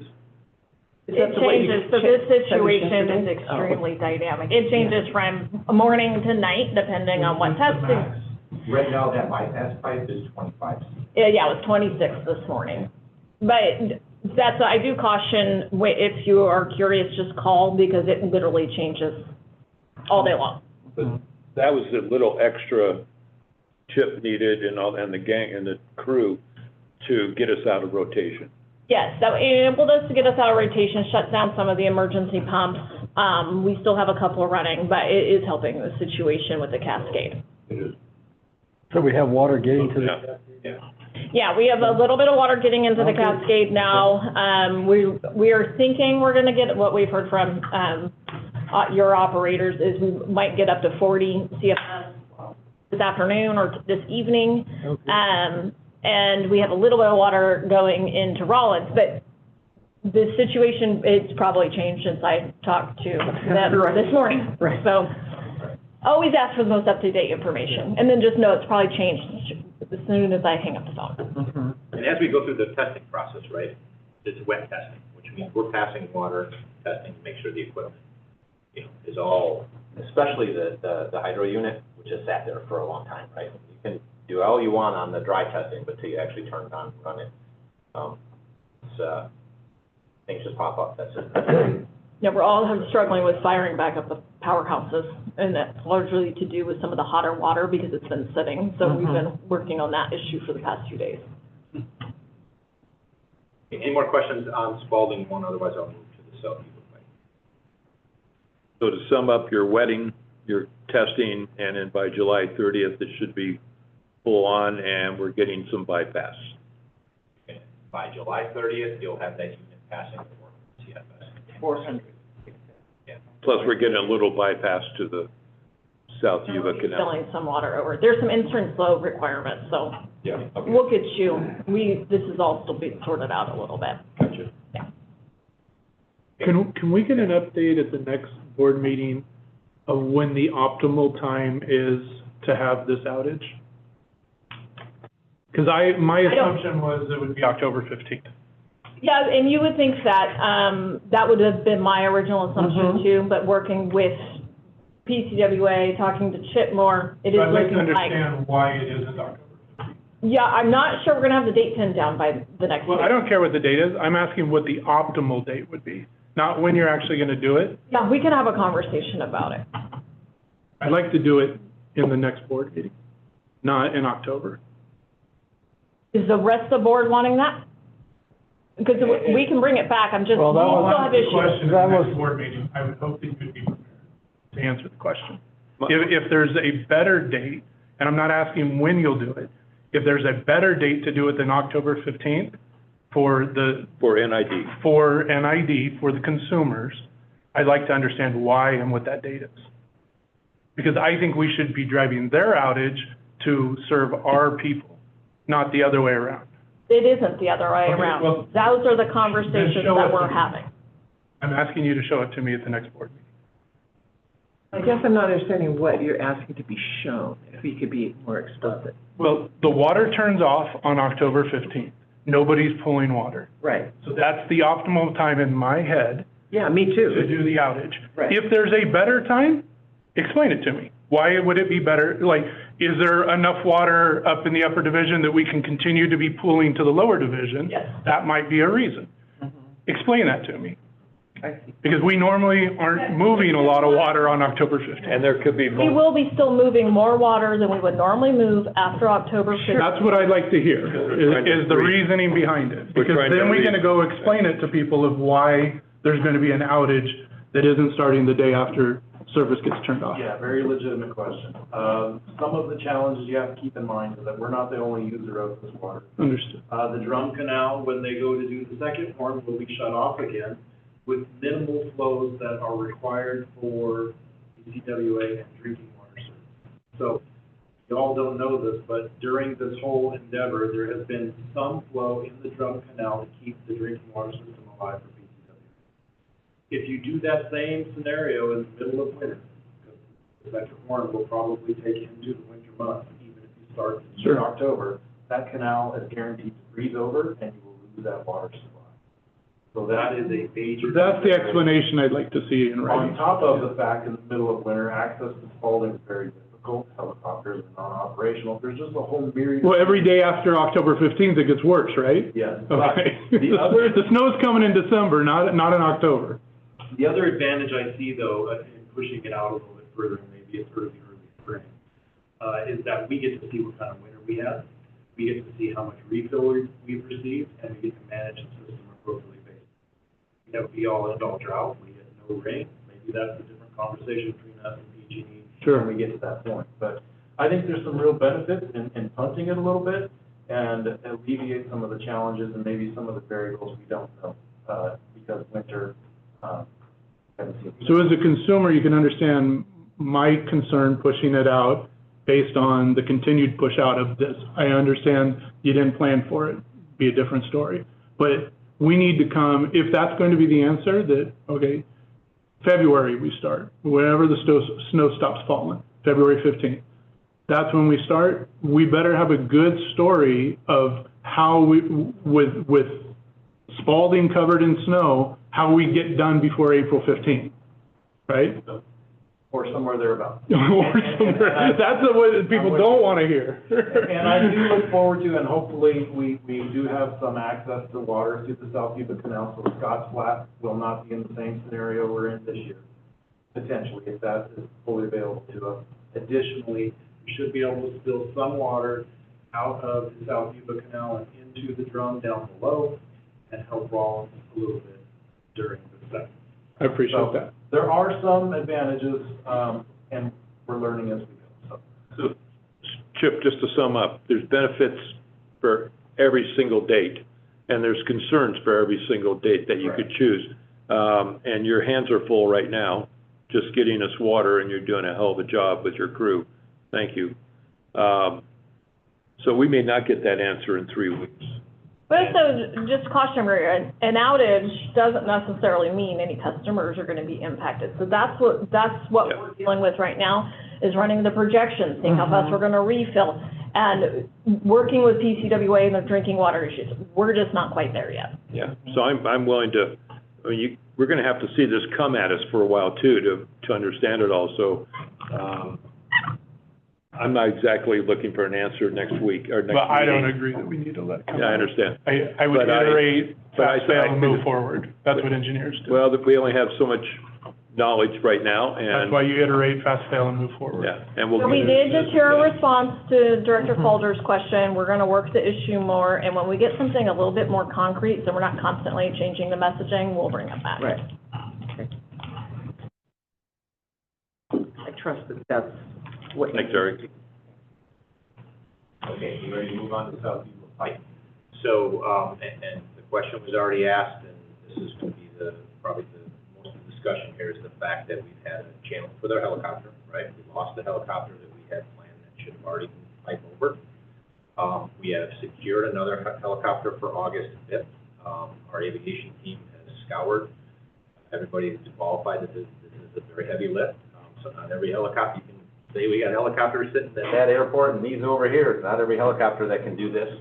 Not only the weight of the lift, but also the precision at which it has to be dropped in on the side of the canyon, on the side of the hill, on the saddle. So that's been a bit of a challenge for us. Right now, we have that secured for August 5th. Pipes have already been ready to be set. We're restaging any post work to the best of our ability that we can potentially move up a little bit and restage some things and hopefully gain something on the backside. But right now, we're looking at September 11th as completion of Southview pipe. Once that pipe is complete, everything else is ready to go. We'll be able to move that pipe and bypassing. I assume the helicopter is a critical path. The helicopter is the critical path. Yep. You know what, that is concerning to me, though, because I asked this question the last time you were here, what is the critical path for the South Yuba Canal? You said the helicopters. I said, what about the fires? Oh, no, we have this helicopter secured for 3 days, is what your response was. And it kind of was, you sort of dismissed or were a bit dismissive about the fires. Like, no problem, we've got this for 3 days. Now we hear you don't have it, and so now the date has been pushed. So I'm just trying to understand, did you not have it and you said you did? Yeah. Or what is the status? And what happens if there's another fire? And that's my point right there. Yeah. All we have to do is have a fire on August 1st, and we have That another very well could happen. headline in the paper, right? So, but I think I don't even know how many helicopters that can lift that heavy of pipe in the western United States. So Yeah. if there is a large wildfire, they will be taken. But I remember you put a caveat in there about fire. Yeah, and I just want to clarify that was the risk that we pointed out, right? We said this is the risk, it could happen. We felt confident that we could get it done, right? But the fires came and the resources were diverted. And so, the soonest available, we can get one in August. But to Ricky and Chris's comments, we're still taking that same risk for August 5th. Or August 11th or September 11th. So we have Yeah. the helicopter moving. There's no way to mitigate the risk. Right, and I think you can, I mean, my concern is that I think, if I were a betting person, pretty 100% chance that there will be a large fire between now and then, that those helicopters will be used for. And so then that will, yet again, push that date out, right? Jennifer, can you? I don't know that I would take that bet, but I'm gonna be more Oh, I positive. would. Yeah. I think it's a 100% I would sure hope thing. not. Jen, could you talk to what the impact will be if it gets pushed back beyond September 11th? Right. I mean, how do we manage the water? What's the? The ongoing impact to Scotts Flat, it will be minimized as soon as Spalding 1 is back up in service, because we have an ability to push water from Drum over to the South Yuba Canal. So we're not as, ideally, yes, we want that pipe back up. From risk perspective, we're not that's not our worry right now. We want that horn back up and running. Can you describe the difference between the bypass water and the normal water? What are we talking about in cubic feet? It's about 83 CFS coming down South Yuba Canal. On a normal? Yeah, and so we could probably push over around 50. Okay, so that's pretty helpful. And that's it helps our issues with the cascade. So if we were up to 50, we're probably not doing any more emergency pumping. So rotations are done. So although it is of concern, we've had conversations, we've talked to our own helicopter people. There just is not other helicopters that can lift that heavy of pipe. Mhm. Seems like there's a demand for more. Given the choice of putting out a wildfire versus a week or two delay, I think you guys made the right choice. Whether you had a choice or not. Yeah, we didn't have. They don't probably have the The choice. choice was made for us, We- but I agree. We had 2 fires very close to my property in the last week. It's terrifying. Yeah, it's the U.S. Forest Service that, That's where your helicopter was. If it was, That's right. thank you. It wasn't my house, but it was very, very close. those are the helicopters that do retardant and lift water. So they have to be heavy lift helicopters. Mhm.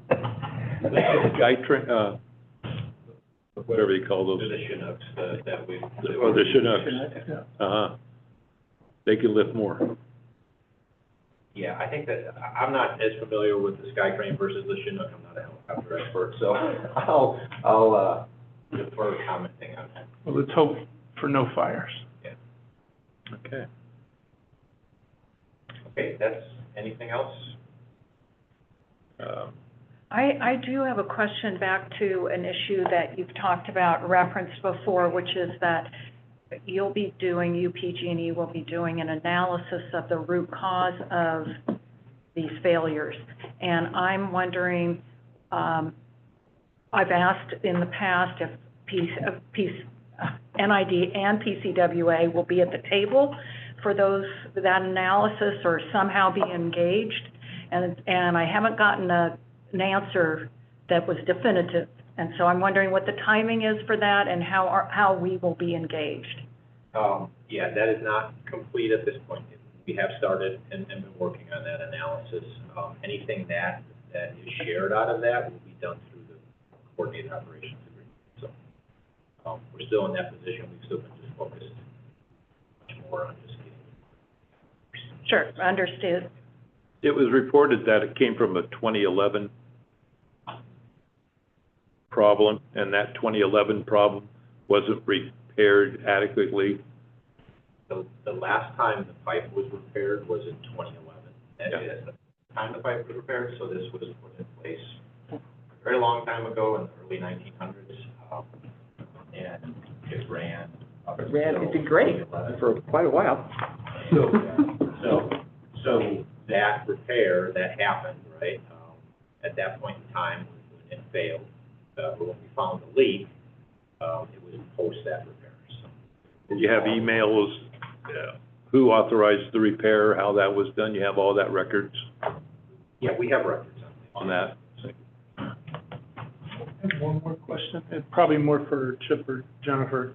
If the second horn isn't functional, what does that mean for us long-term? For us, not for me. It'd be a reduction in water. So typically the powerhouses run in between, 650, 700 CFS through.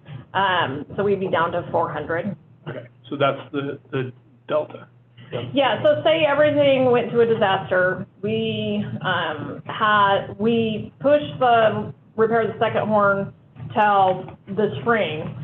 The idea being that we could if we had a super dry year and no snowpack, we could say, don't do the outage.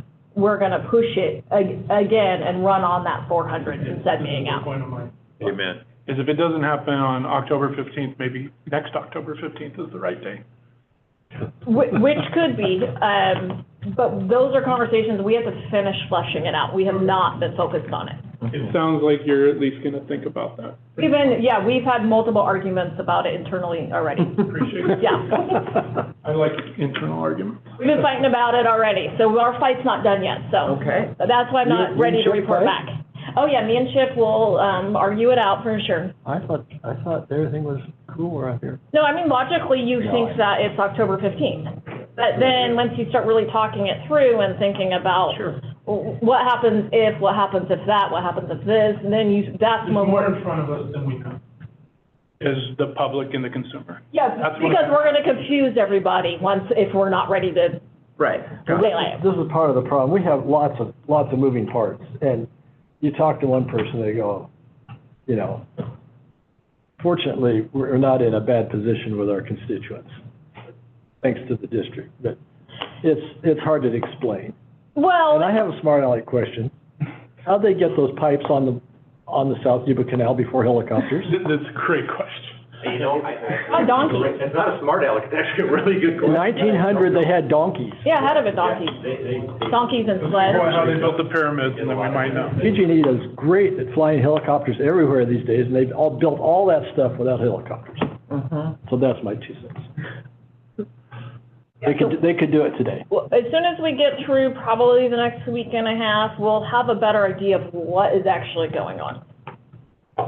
Things could be a little bit more consistent, less volatile. The clouds will part. Well, we just need to get a handle on when we're getting what water where. So- Anything else? Yeah, Chris, maybe we've forgotten more than we know. Just read, just look at the history book. Yeah, It's beautiful pictures of. You wouldn't build the Golden Gate the same way. I'm not advocating, Someone fell I'm, off, they just Okay. brought in the next worker. Serious, I mean, you can watch it on video. Yeah. We don't want to do that. I'm not advocating, I'm saying as a fallback, okay? Donkeys? If we can't get a helicopter this summer, we get some. Karen We has know donkeys. somebody who has Yeah, donkeys. Karen has donkeys. Karen has a note. I'd give them to you cheap. Karen? Get them back, no falling off the cliff. Yeah, no falling. So, just a summation. Thank you for everything up to now, and I just want to commend Chip and the whole crew, the water operations guys. A lot of people, I haven't heard it yet, but they said, well, you guys operated under conservation this year. Why can't you do it every year? And the fact is, this has tremendously stressed the organization and everybody working here and the system. We cannot operate like this except under this emergency. And it wasn't by choice, nor will we go forward, proposing we operate under these conservation methods. This is not normal. So just want to put that point out there. We still show that we need storage, and we have a lot of projects coming up. And but anyway, thank you for everything. It is, everybody out in the field has really been stellar. Thanks. Okay, Thank you guys for coming again. And I was going to offer him a beer at one of the breweries, but we'll little talk that early. in private. Key of the word next time is going to be bypass, not outage. Okay. So now we're going to dam safety issues. So we are going to do a annual update on dam safety, and I am very excited to announce that we have Lacey Cannon here, and she is our new dam safety engineer. Oh, So, welcome. yeah. Nope, turn it on, yeah. New dam or? No, she's been here at NID. She looks familiar. Yeah, I've been no, here for 6 years, but Okay. the last 5 years have been in dam safety. But I'm Okay. just a newly minted. which is not easy to do, so. So they brought you on to take a beating at Scotts Flat for the spillway repair? Yeah. Hey, we got a promotion for you. In order to be identified as a dam safety engineer, there's a review process that has to go through FERC, and FERC did approve Lacey based off of her experience with working with the program. The program is not just to ensure the safety of the public, but it's also highly regulated and one of the more bureaucratic programs I've ever seen, lots of paper inspections.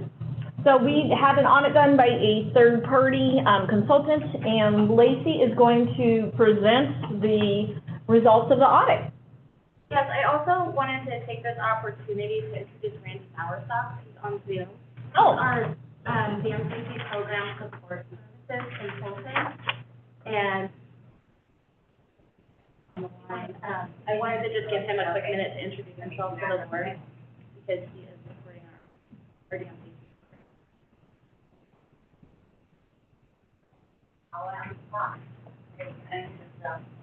So, Randy, I think you're on mute. There you go. Can you hear me now? Yes. Well, very good. Well, thank you for letting me join. First off, I'd also like to congratulate Lacey. You've got an excellent dam safety engineer there, and are very lucky to have her. Takes her job very seriously and is very well qualified for it. So you are in good hands on that one. I'm Randy Bowersox. I'm with Gannett Fleming. We've helped support your dam safety program for quite a few years, a little more extensively just in the last year or so with some of your personnel changes and retirements. And so we're just down the road from you in Roseville, and appreciate the opportunity to be able to help support your program. Thank you, Randy.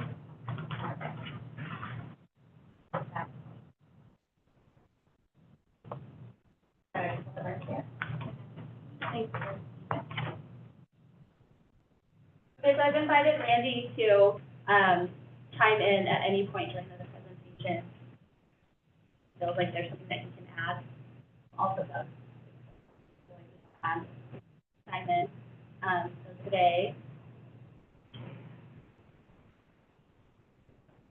Okay, so today we will take a shallow dive into the dam safety overview and the owner's dam safety program. And I would like to have Randy talk about the regulatory environment. We'll touch on some of the upcoming dam safety work and leave you with a few takeaways.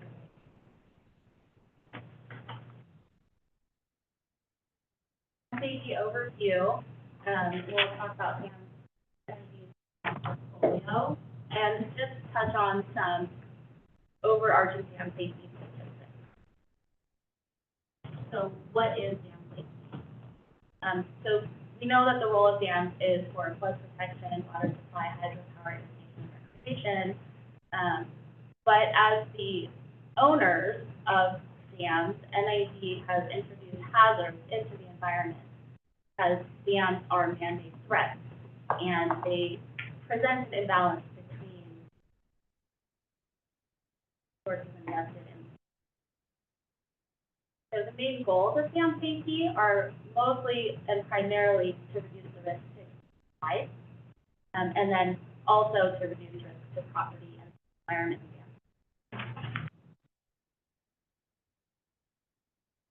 I think a very important point of dam safety is that the owner has introduced this risk, and the owner is legally responsible to maintain their dam. So it's important for NID and the board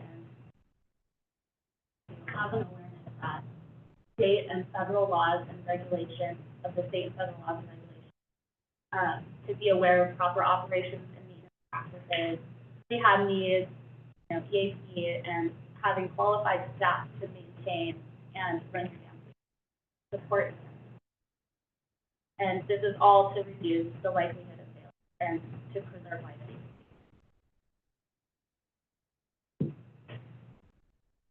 NID's dams are overseen by the Department of Energy, Federal Energy Resources Commission, and the State Department of Water Resources Division of Safety of Dams. So the FERC, so in dam safety there are lots of acronyms, and so the FERC is their governance is the Federal Power Act, and their primary purpose is to protect, mitigate, and enhance beneficial practices surrounding the hydropower project. The state has a slightly different purpose. Their governance, the water code, and their primary goal is to protect, to safeguard life safety. This is a question of Dustin. And so the Federal Power Act, is that really a comprehensive, detailed congressional act, and has FERC enhanced their mission from it? Yeah, it's definitely comprehensive. Behind the statute, the Federal Power Act, there's a entire chapter which fill in some of the gaps the Federal Power Act explicitly addressed. So yeah, very comprehensive scheme. In the law, there's a concept called preemption. May or may not be familiar, but federal law preempts state law preempts local law preempts something like an NID regulation. There's a hierarchy, in other words. And a very active area of the law is federal preemption, FERC. FERC, because it is such a comprehensive statutory scheme, it in many cases will preempt state laws. So Does that answer your question?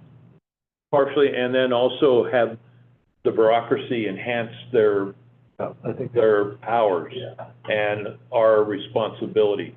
Enhanced our pain. Our pain. Yeah, I think you're gonna hear about this from what sounds like Randy later, but the regulatory environment, in particular since the spillway incident, is off the charts. It's really difficult to keep on top of it, really expensive. So yes, it is a changing landscape, and it's becoming more and more difficult, more and more costly to be a dam owner in the United States, but especially in California. So I guess particularly, when we go after our licenses, we are now saddled with a whole bunch of stuff that has nothing to do with the dam. Has that been added since 1984 under the Chevron deference, or has that always been there? I would not say that that's a result of Chevron or deference to the federal agencies. That is actually, 4E is from the Federal Power Act. My understanding is that's always been part of the law. That's not a new creation that originated after Chevron. So this is just a reality of the legislative scheme we're operating in. That the agencies with permitting authority over the power project just have incredible discretion to condition in ways that they see fit that enhance their mission, their particular mission that the federal agency is charged with. So I don't think between the lines of your question, I don't think the Supreme Court's recent decision is going to together that reality for us. Okay, so basically Congress established this. Congress has the right to overturn it or change it if they want to. Yeah. Because, I mean, on our FERC relicensing, what is it going to cost? Over $100 million on campgrounds and everything else? Superfluous stuff? Huh? Probably more than that. Probably more than that. We are evaluating right now potential options for potentially reducing some of those 4E conditions, but we're just not quite ready to completely talk about it. And one of the items we did bring forward was the concept of the condo exemption for Deer Creek. Right. So we're looking at those avenues to try to, Around the edge. carve it down a little bit. So what I'm going to say is that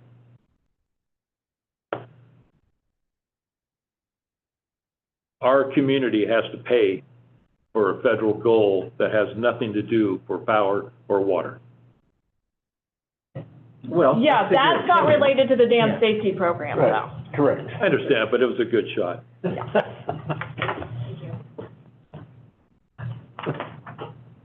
NID dam safety program covers 16 dams that are under both FERC and DSOD jurisdiction. We also include 9 small diversion dams that are part of the FERC license, the appurtenances, penstocks, and conveyances. Most of the conduits, though, are maintained during outages, and they are inspected and maintained by our hydro crews. And then they usually come to me for support as needed. So the dam safety program does not include, I'll add relicensing, powerhouses, switchyards, and transmission lines. NID has a pretty diverse dam portfolio. We have, of our 16 dams, 13 are FERC and DSOD. 1 is just FERC, and 2 are just DSOD. And we have a nice mix of homogeneous earth fill, zoned earth embankments, earth and rock fill, concrete arch dams, and concrete-based rock fill.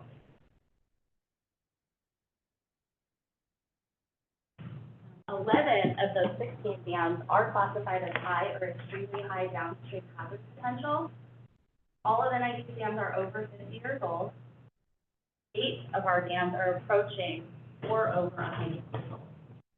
I just do want to highlight that all of our dams have been graded as safe for continued use, and per DSOD's condition assessments, they're all satisfactory except for Columbia and Scotts Flat have been downgraded to fair, just because they have the upcoming work done on them.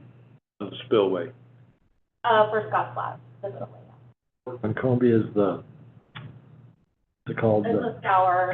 the scouring. And then like the terrace cut wall and then stabilizing, adding some anchors. On just a few of those.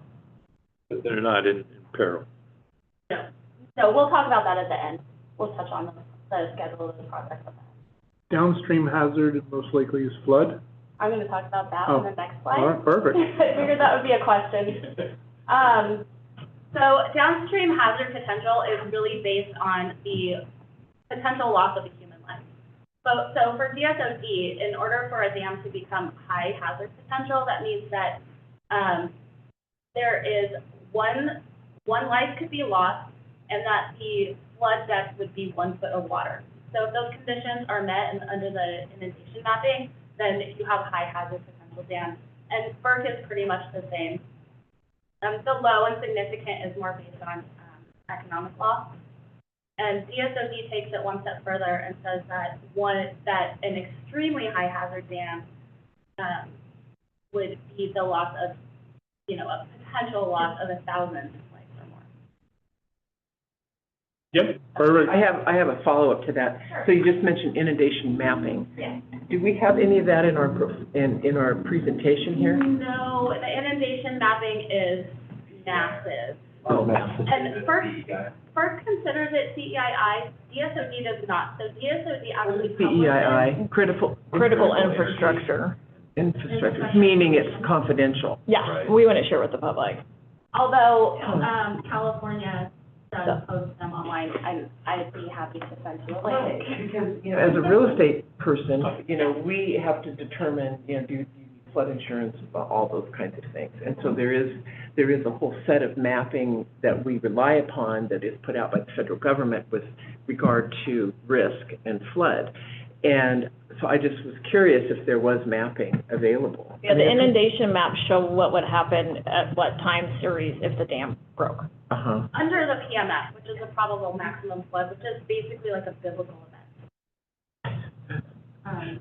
So it's a very specific condition, and it kind of drills down even further into the scenarios, but the California maps are. I can just look it up for myself. Right. Just interested. I don't think they should personally. It makes up too much of a target. Yeah, if you're going to blow up a dam and you want it the maximum, Yeah. Oh, you pick the one that. You would pick the one that's the worst. Bang for the buck. or if you're trying to pinpoint somebody specifically. NID's dams are not high on the list. We just got our security inspection. Say that again, none of ours are high on the list? NIDs are not high on the security. Oh, good, okay, Right. well, that's good to know, But all right. low or significant. We're not talking Oroville or Folsom here.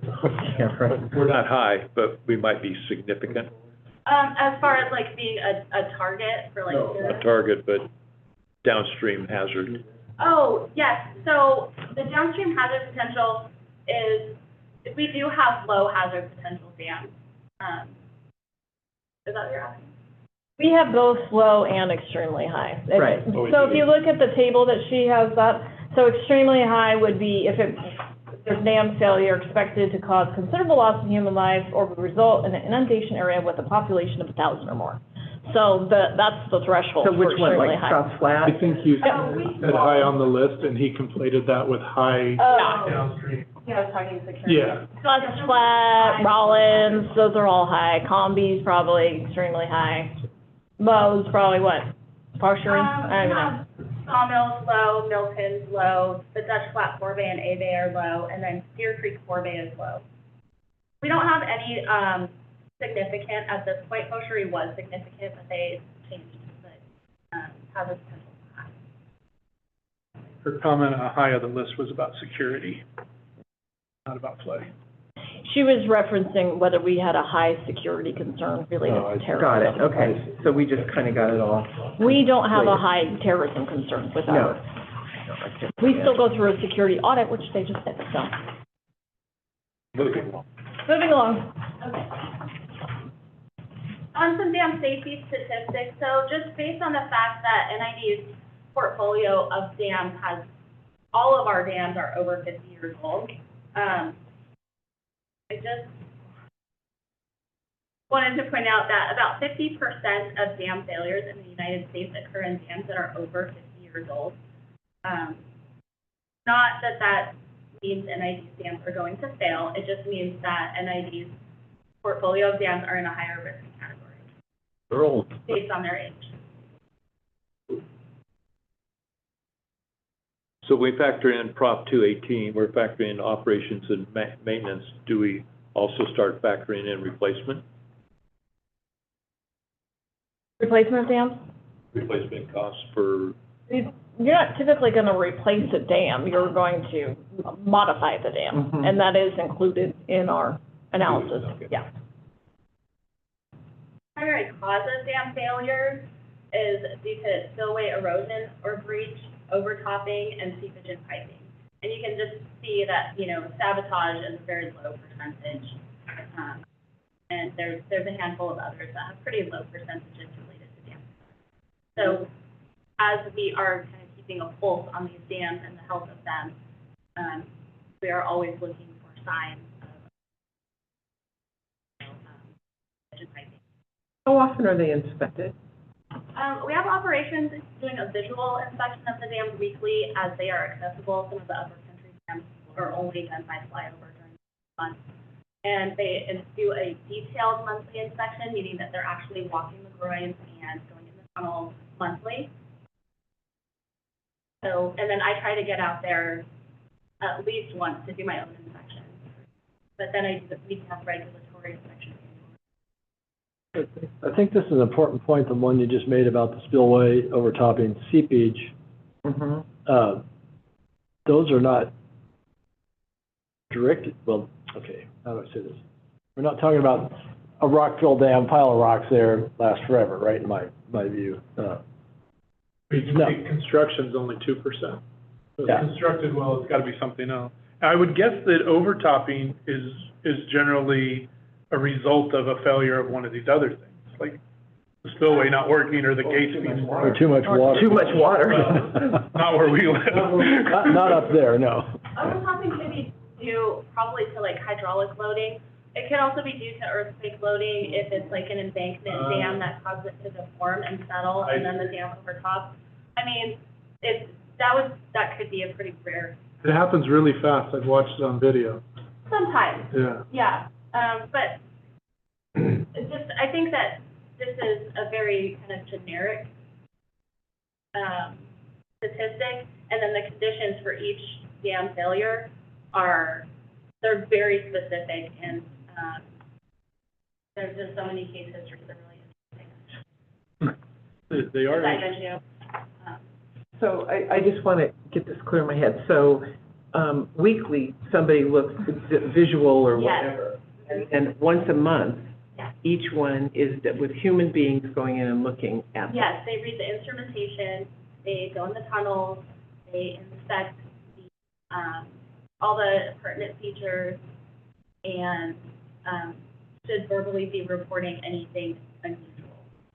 I just wonder how that contrasts with PG&E's inspection schedules for its facility. I mean, if we're looking at ours every week. They're under the same requirements for dam I know, safety but I mean, I'm that we are. just saying, yeah, it's an interesting comparison, that's all. Okay. Have you adopted drones thought for the same scanning the surfaces? I've used drones for the Scotts Flat spillway to monitor some of the falling.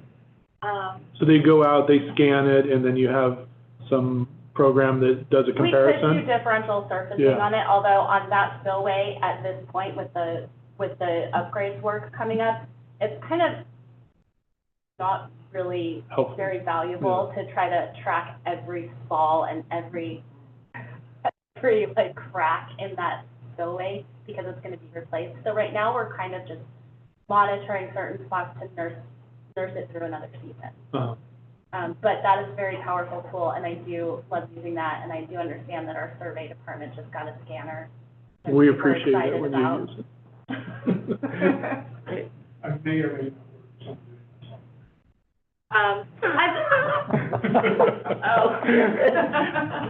Shameless. I'm not playing. Shameless. No, I usually just use CAD, but I'm sure there's other ways. Okay, so let's just do, like I said, kind of a shallow dive into the owner's dam safety program. And I just want to give you an overview of what the dam safety performance monitoring program is, and then just touch on the owner's dam safety program and maybe just highlight some of the ways that the board of directors for NID is a part of the owner's dam. So, yeah. I was curious, the map, are those faults? They are. Yes. Okay. There's a fault map. The red lines or I think they're black? orange. Orange, okay. I'm colorblind. You can call them. Orange lines. Yeah, those are faults. Those are faults. Veins of gold, that's true. I was curious to see, it's only 1% are, causes are earthquake instability. That seems pretty low. I mean, Well, oh, you know what, I didn't include how many dams this is out of, that is in the. how many? I had a note of it, but I didn't put it on the slide. So if you really are wanting to know, I can get that. There's not a whole lot of dams that fail. There hasn't No, been I a know, whole lot of that's- earthquakes that big in Right, dams. right, big enough to knock, only once in a while have you ever heard about that. Usually hear about overtopping from Yeah. large storm events. Mm-hmm. And that's really mostly pertains to like earth moving. That one that's in the news, it's been in the news, it Yeah. looks like the water just went right around, cut a whole new Cut a whole new path. Yeah. path around the dam. So the dam safety performance monitoring program is just the long-term monitoring of dams to ensure their continued safe use and reliable operations. And there's tons of acronyms, and I just wanted to provide this reference for you in case I throw around acronyms and you want to look back, figure out what they are.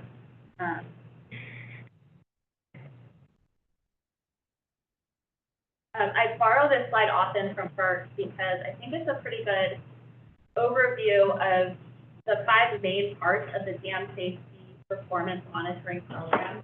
So there are 5 interdependent parts, and they are on continuous cycles of review, recommendations, and revisions to keep the dam safety program current and healthy. So we have the owner's dam safety program, which is the overarching document that describes how the owner is going to run their dam safety program and structure it. We have the inspections. So the required inspections for FERC are going to be the Part 12C inspections, and those now, based on the new regulations, have a comprehensive assessment and a PI aspect. These are done alternating on 5-year cycles.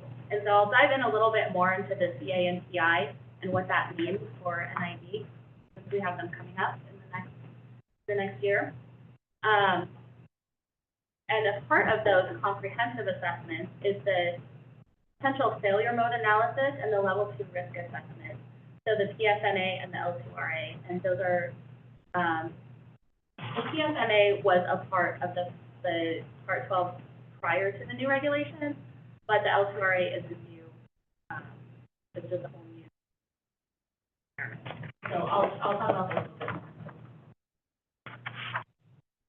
And then annually, we have the dam safety surveillance and monitoring report that's due to FERC. We also provide that to DSOD. And the dam safety performance monitoring plan, I try to update that annually or as needed, and that's just the guidance document for how are we monitoring. So that's the how, and the report is a summary of what we did. And the STID is a supporting technical information document, which I should have added, now has a digital project archive attached to it as part of the new guidelines. And the STID is the Bible of the dam. It has the whole construction history, all of the record reports, record drawings, and all the studies and analyses all wrapped up into one document. And the digital project archive is actually like the library of all those. Where are these warehouses? Keep them here? We have them here, yeah. We actually have our consultant, Randy's team from Gannett Fleming, working on our digital project archive and digitizing them because that is going to have to be shareable with FERC. And I think it's actually going to really help with our upcoming Part 12 to be prepared and organized to provide these documents to the consultants.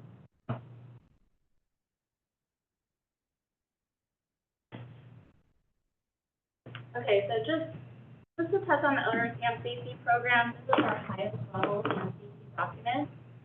It's really important in maintaining safe dams and preventing failures because this allows the owners and, you know, the people like me in operations and maintenance to know, you know, what's our role and how do we communicate.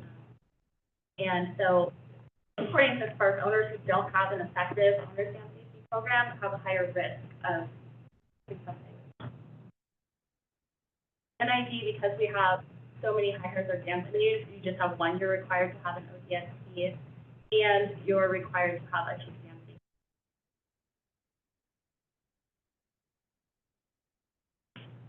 A good dam safety program acknowledges dam safety responsibility. It supports open communication amongst, you know, all levels. You know, if somebody sees something at a dam, they should feel comfortable to report it. Even if it's, you know, not a big deal, if it, you know, to me, because I know more of the history, people will report falling to me, and I will always say thank you for that. But then, you know, knowing some more of the history of it, that maybe certain falling.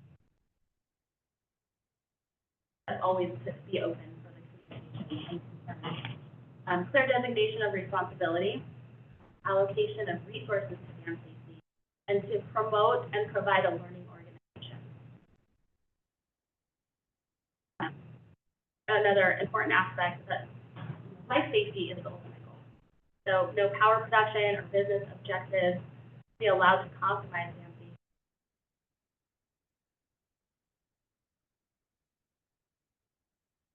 Our owner's dam safety program is updated annually. We are now required for FERC to provide training to the upper management and a report that we did so via a letter to FERC. We have an independent consultant audit every 5 years, which we just had last year. But our dam safety program was in a bit of a flux, so the audit is. I thought the audit was fine. Yeah.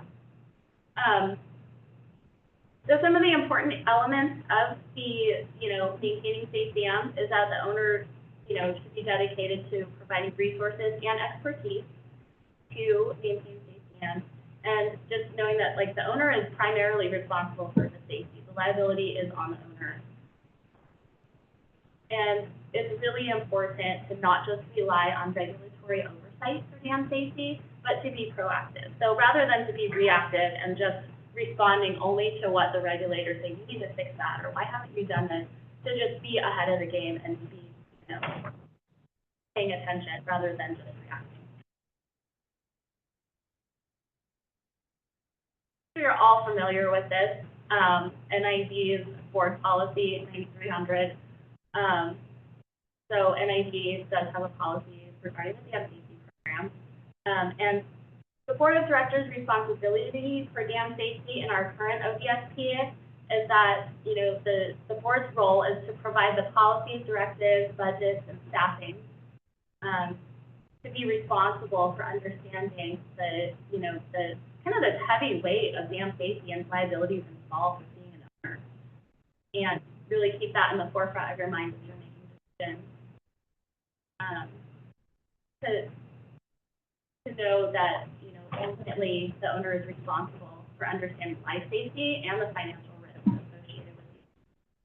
And also keeping that in mind in your decisions related to the maintenance and operation of these dams. And also to provide the final approval in the decision-making process.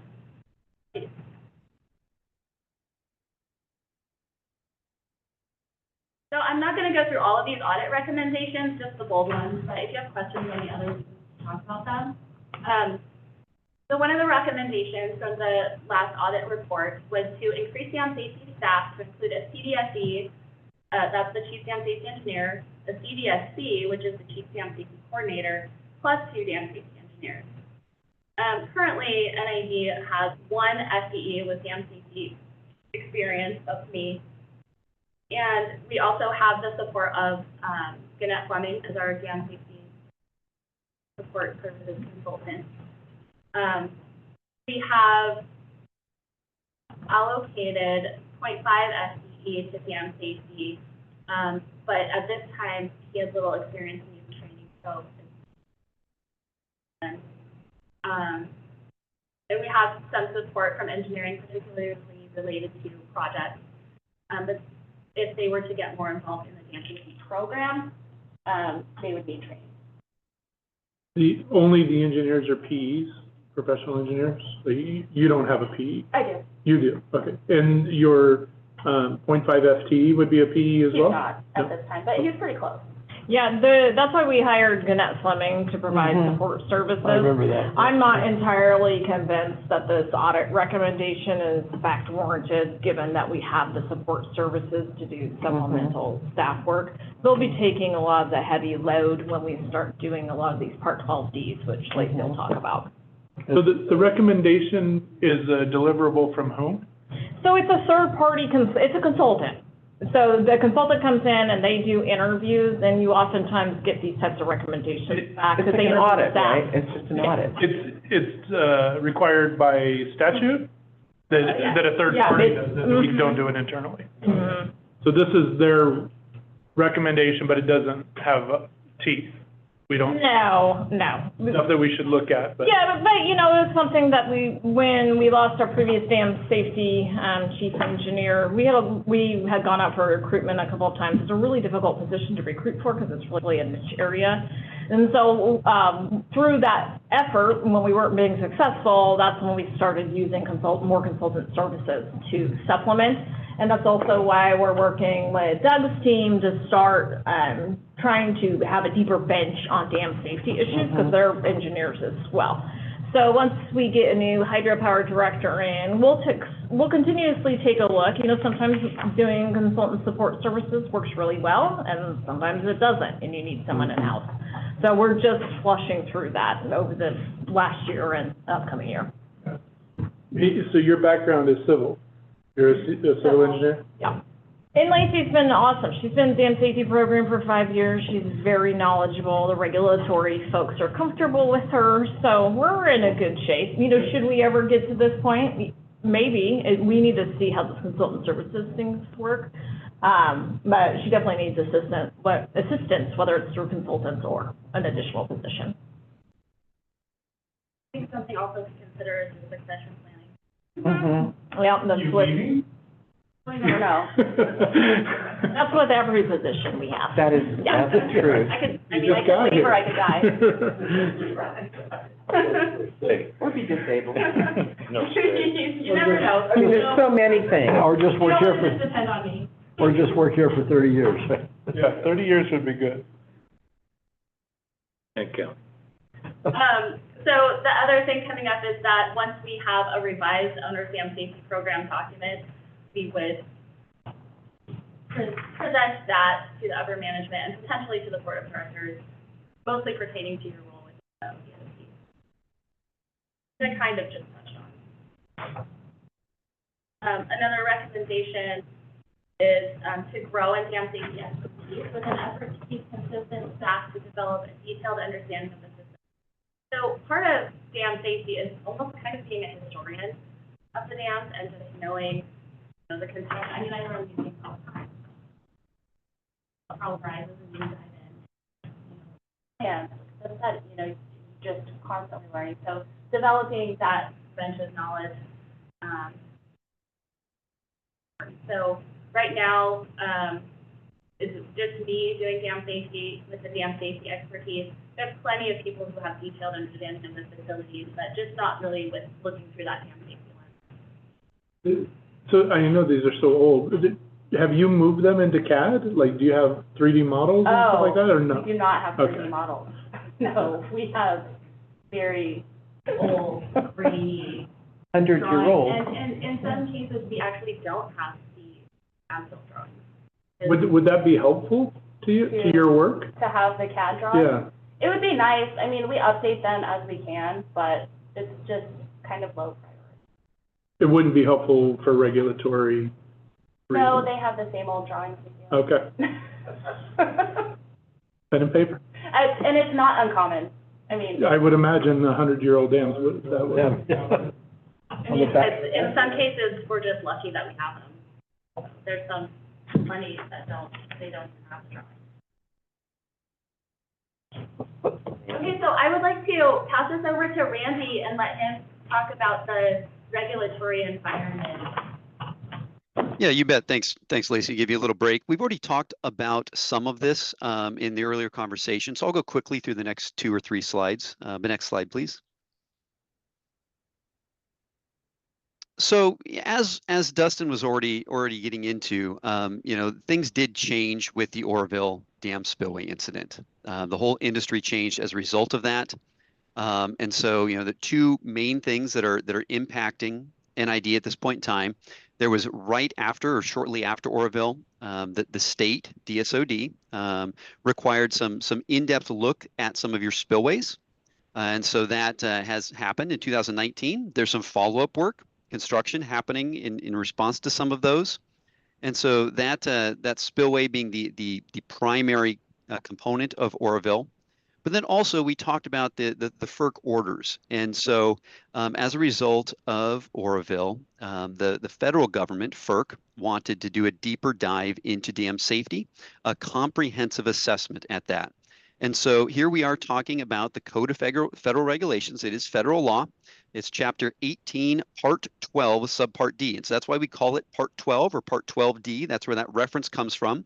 And so especially like, the earlier questioning about implications of the Chevron decision and whatnot, this is clearly in the Code of Federal Regulations. This is federal law we're dealing with. So not really discretionary. And it added, as a result of that, 4 chapters to the FERC engineering guidelines. And that has some really big implications. And so whereas we've been doing Part 12s, these 5-year independent inspections for quite a few years, the world changed in 2021, and it's just now getting rolled out, and it's just now about to impact NID for the first time. And so Lacey will get into it here shortly, but you have your first comprehensive assessments, your Part 12 CAs, coming up in the not too distant future. And that includes the risk assessment piece, which is kind of a new animal. Next slide. And so, FERC has a lot of say in how you do this, and to make sure that you comply with those federal regulations. And so everyone involved in the process has to get approved by them. The independent consultant, the engineer has to get approved. The individuals facilitating the risk discussion and the failure mechanisms have to get approved by FERC. Kind of a newer requirement is to have a broader scope of subject matter experts involved and at the table during this process. And so, whereas it's not just the civil engineer anymore, that's too broad, that's not good enough. And so if it's a concrete dam, you're going to have structural engineers. If it's a geotechnical dam, you're going to have, earth fill or rock fill dam, you're going to have a lot of geotechnical focus. You're going to have geologists potentially involved. You might have mechanical and or electrical engineers that are mandated by FERC to be there if you've got gates or other mechanisms that impact dam safety. And so, FERC gets to decide what's good enough as far as the subject matter experts. And then lots of inspection plans need to be submitted to them to make sure that you're going deep enough in this deep dive. And so lots of people involved, and they take a long time. In addition to that, there's 3 newer type of studies that are also required to view the dams from a risk basis to complete the level 2 risk assessment. And so you need to do a better job of quantifying the seismic hazards, those earthquake hazards, and what the consequences and likelihoods are. Similar on the flooding side, you need to develop a hydrologic hazard curve and put probabilities towards that with different magnitudes so you can put it in the risk framework. And also the consequence analysis. What are the consequences of the dam failures and with what probabilities? And so 3 new studies that are required for every dam as well, just to support the process. Being a relatively new requirement, the number of FERC approved or FERC qualified independent consultants, facilitators, and subject matter experts are in rather short supply, and it's going to take industry a while to ramp up to the high demand as the project and process continues to get rolled out. Next slide. Lacey, yep. So I just wanted to touch on some upcoming dam safety work. My intention isn't to go too deep into any of these projects, but to just highlight that they are on the horizon. So we have upcoming the Part 12B CAs and PIs for actually the next 3 years. The French Dam low-level outlet gate refurbishment, Scotts Flat Dam spillway upgrades, Comey Dam upgrades, and seismic hazard retrofits. So the schedule was provided to us by FERC, and this is for the Part 12 CAs and PIs.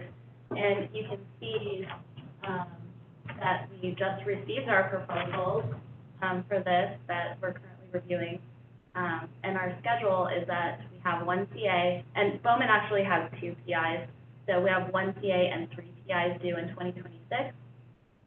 And the same, 1 CA, 3 PIs, 2027, and then 2028 we have 2 CAs and 2 PIs due. And so these are all going to kind of be on like an overlapping schedule. We'll be finishing one group up and starting the next group. That's going to be a lot of work coming up in the next few years related to the 12. The CAs you do yourself, or Those that? are all done by independent consultants. Okay. So yeah, that's what Randy was talking about with the subject matter experts and the facilitators having to be FERC approved. Like, that's a very expensive group of people to have tied up for, a few weeks or even, for the next few years working on your project. But yeah, when you do the... You're going to see that cost here shortly. Yeah, in the 2025 budget, there's a huge line item for consultant services for this. So, we're looking at probably $800,000 to $1 million. For the CAs and the PIs, just for 2025? Per dam or total? Total. For these 4 Yeah, that so that's just 2025, and then the schedule is actually for 2026. 800,000? 800,000 to $1 million. For the year. For just the year. That 1 year. Right? You want to come do the No, but. We're taking board volunteers. Oh, I'll come. I'll come hang out. I'm training willing participants. Yeah, we need help with inspections and. Is there a minimum size? When does FERC kick in? Oh, like what are the requirements to have to do a Part 12? Yeah, I don't know off the top of my head, but we have only 12 of our 16 dams that require Part 12, and some of it is really up to the regional engineer. It's based on I think it's like 200-something acre feet. Size. It's Yeah, small. Size of. And then the height of the dam. In your hazard class. Your hazard. So some of the Low hazard dams that, so it's all, you have to consider all of those. Some of the conversations we've been having internally, for example, Wilma Rica, do we really need that facility? Right. With all of these upcoming Jackson Lake, that's another one. It's a little tiny reservoir. Do we really need to have to start, Comprehensive assessment. Right. And it's super old and it's already having issues. It's been seeping and now it's So leaking. in that case, just world of possibilities, you wouldn't like sell off the lake, you would take the dam out. Yeah, I don't think you could talk anyone into buying it. It'd be one of those situations we'd be paying someone. Yeah, essentially you'd want to decommission it. Like we did at well, we didn't do it, but Van Norden. Yeah, but these are a lot of conversations we're having internally, which also Got it. dovetails into the conversation I spoke about earlier, even with the FERC relicensing. So we're looking at these things as regulations grow and the requirements grow. What makes sense to keep and what is not making any sense anymore? So if there's a water right associated with that, that could be transferred? Yeah, PG&E did that at Van Norden. I've heard that it can be. I'm not sure. We've never looked into that process. Yeah. 1972, they transferred it 6,000 acre feet, I think, to Fordyce. Yeah, we're talking about some really little facilities. Yeah. In Jackson Lake, it sounds like 1,300 acre feet and 300. Yeah, and what's Loma Rica? Oh, God. Puddle. Yeah, that thing is. 94 acre feet? Right, Yeah, and we have to do this kind You of. can't pay $800,000 for But that. we're gonna, It's not part, that's TSOD, so I'm not okay. subject to these requirements. But it has its own issues. I guess my point is getting to, we have some facilities that were built in the heyday when there were no rules, and now the rules don't make them cost effective. Right, that makes sense. Yeah. I think you have volunteers to go out. Volunteer for the backhoe. Using Loma Rica with, Loma Rica Reservoir, it's called Yuba Reservoir. That little tiny Yeah, guy. back in the day, I Where's think it Loma was. Rica Reservoir? Just up the canal front. So, Right next to the airport. the reservoir is at the end of the runway. Yeah, okay, We're up around the tree. okay. How big is it? As big as this building? Loma Rica. Loma Rica, yeah, 94 acre feet, it's not huge. When we don't want it. Yeah. Mm-hmm. Sounds like micro ponds on every farm and ranch. Yeah. We would like to not own any micropods. No, Right. no, each owner of the property will own them. Yeah, I'm thinking about that Loma Rica one, and this is a little off, but, you know, if you decommission that, then you've got all those property owners that sit around that really love that, and then you've got CAL FIRE, who I bet dip in that, right? But that, this goes back to some of the hard decisions that we Right. made. What's better for all of our constituents versus Maybe they. Understood. a handful of property owners. Yeah, no, I got it. I'm just saying it'll be an interesting set of They conversations. can buy it. They can buy Jackson it. Lake, there's only one house on it. What's that? Jackson Lake, there's one house I know. on This it. is one house. I know. Oh, yeah. Yeah. Interesting. Okay. Yeah, Yeah. they could buy it from us. Those homeowners could all just buy it from us, and then You they could have it. and then they can Maintain it. Maintain All right, it. let's Okay, go. moving along. More. Okay, sorry. The front low-level gate outlet refurbishment, was scheduled for this year, but it has been pushed back to 2025. And that really is just, refurbishing the hydraulic cylinder and, increasing the size of the hydraulic lines, which might be undersized. So that's planned for next year. And then on the horizon, we have the Scotts Flat spillway upgrades. And I just put kind of a rough schedule that we provided to both FERC and DSOD, with construction hopefully beginning in May 2026, or November 2027, but then they have. Yeah, it's looking like it's probably gonna get pushed based off the recent comments we got as of yesterday morning. Yeah, well, comments that require discussion. So the schedule may be pushed out even further. But following Scotts Flat would be Combi, to start design, and then through that process. The planning part is completed. We have the alternative analysis report completed. And then the Scotts Flat seismic retrofit, that's really in its infancy, because all we know right now is that there's a problem and we need to do something. And that's just, maybe you have or have not heard much about this project, is that there is a potential for liquefaction at Meloria. And so NID will need to do something about that. Potential for what? Liquefaction. Action. That's a new word for me too. It's liquefiable soils. It's kind of like, like quicksand. Okay. So if there was an earthquake and it shakes the soils and all those little particles get suspended in the water and then they can flow. So Loma Rica needs a seismic retrofit. Yes. And we don't know if we need Loma Rica. And we don't know if we even want it anymore. And that is, Well, if you look at, how much it would cost to do this seismic retrofit versus the benefit. there's no of having benefit. A swimming pool. Do we have, Maybe there's some other way. numbers of, cost, put next to each one of these? Scotts Flat. Probably for Scotts Flat and. I know we do for probably Scotts. Combi. probably. We do for Combi and Scotts. I don't know if we've ever costed out Loma Rica. I don't think Loma Rica has made it that far. Jump on it. How big a dam can there But be? off the top of my head, I want to say Combi was in the 20 to 22 million. Oh, I think Combi was less, but Scotts was going on. Yeah. Scotts was like 25 million. Combi was like 12 to 14. Oh, okay. Yeah, Columbia's like 12 to 14, and Scott's is gonna probably be 25. That's, I remember Scott. Are we having, I mean, what's the timing for trying to get federal or state support with, like, Scott's Flat? We've already applied for some support. We'll apply for additional support once we're a little bit more clear on when it's going to construction. The recent comments we just got back yesterday, it's likely gonna get bumped another year. We do have, we're still in the books though for a grant. Yeah. DOE, that they are gonna be, hopefully, planning make decisions this fall, based on the result. We have $5 million that we can use that.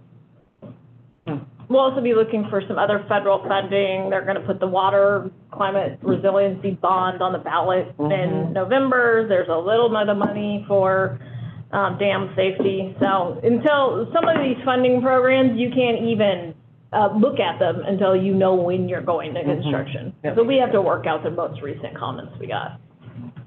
And our takeaways.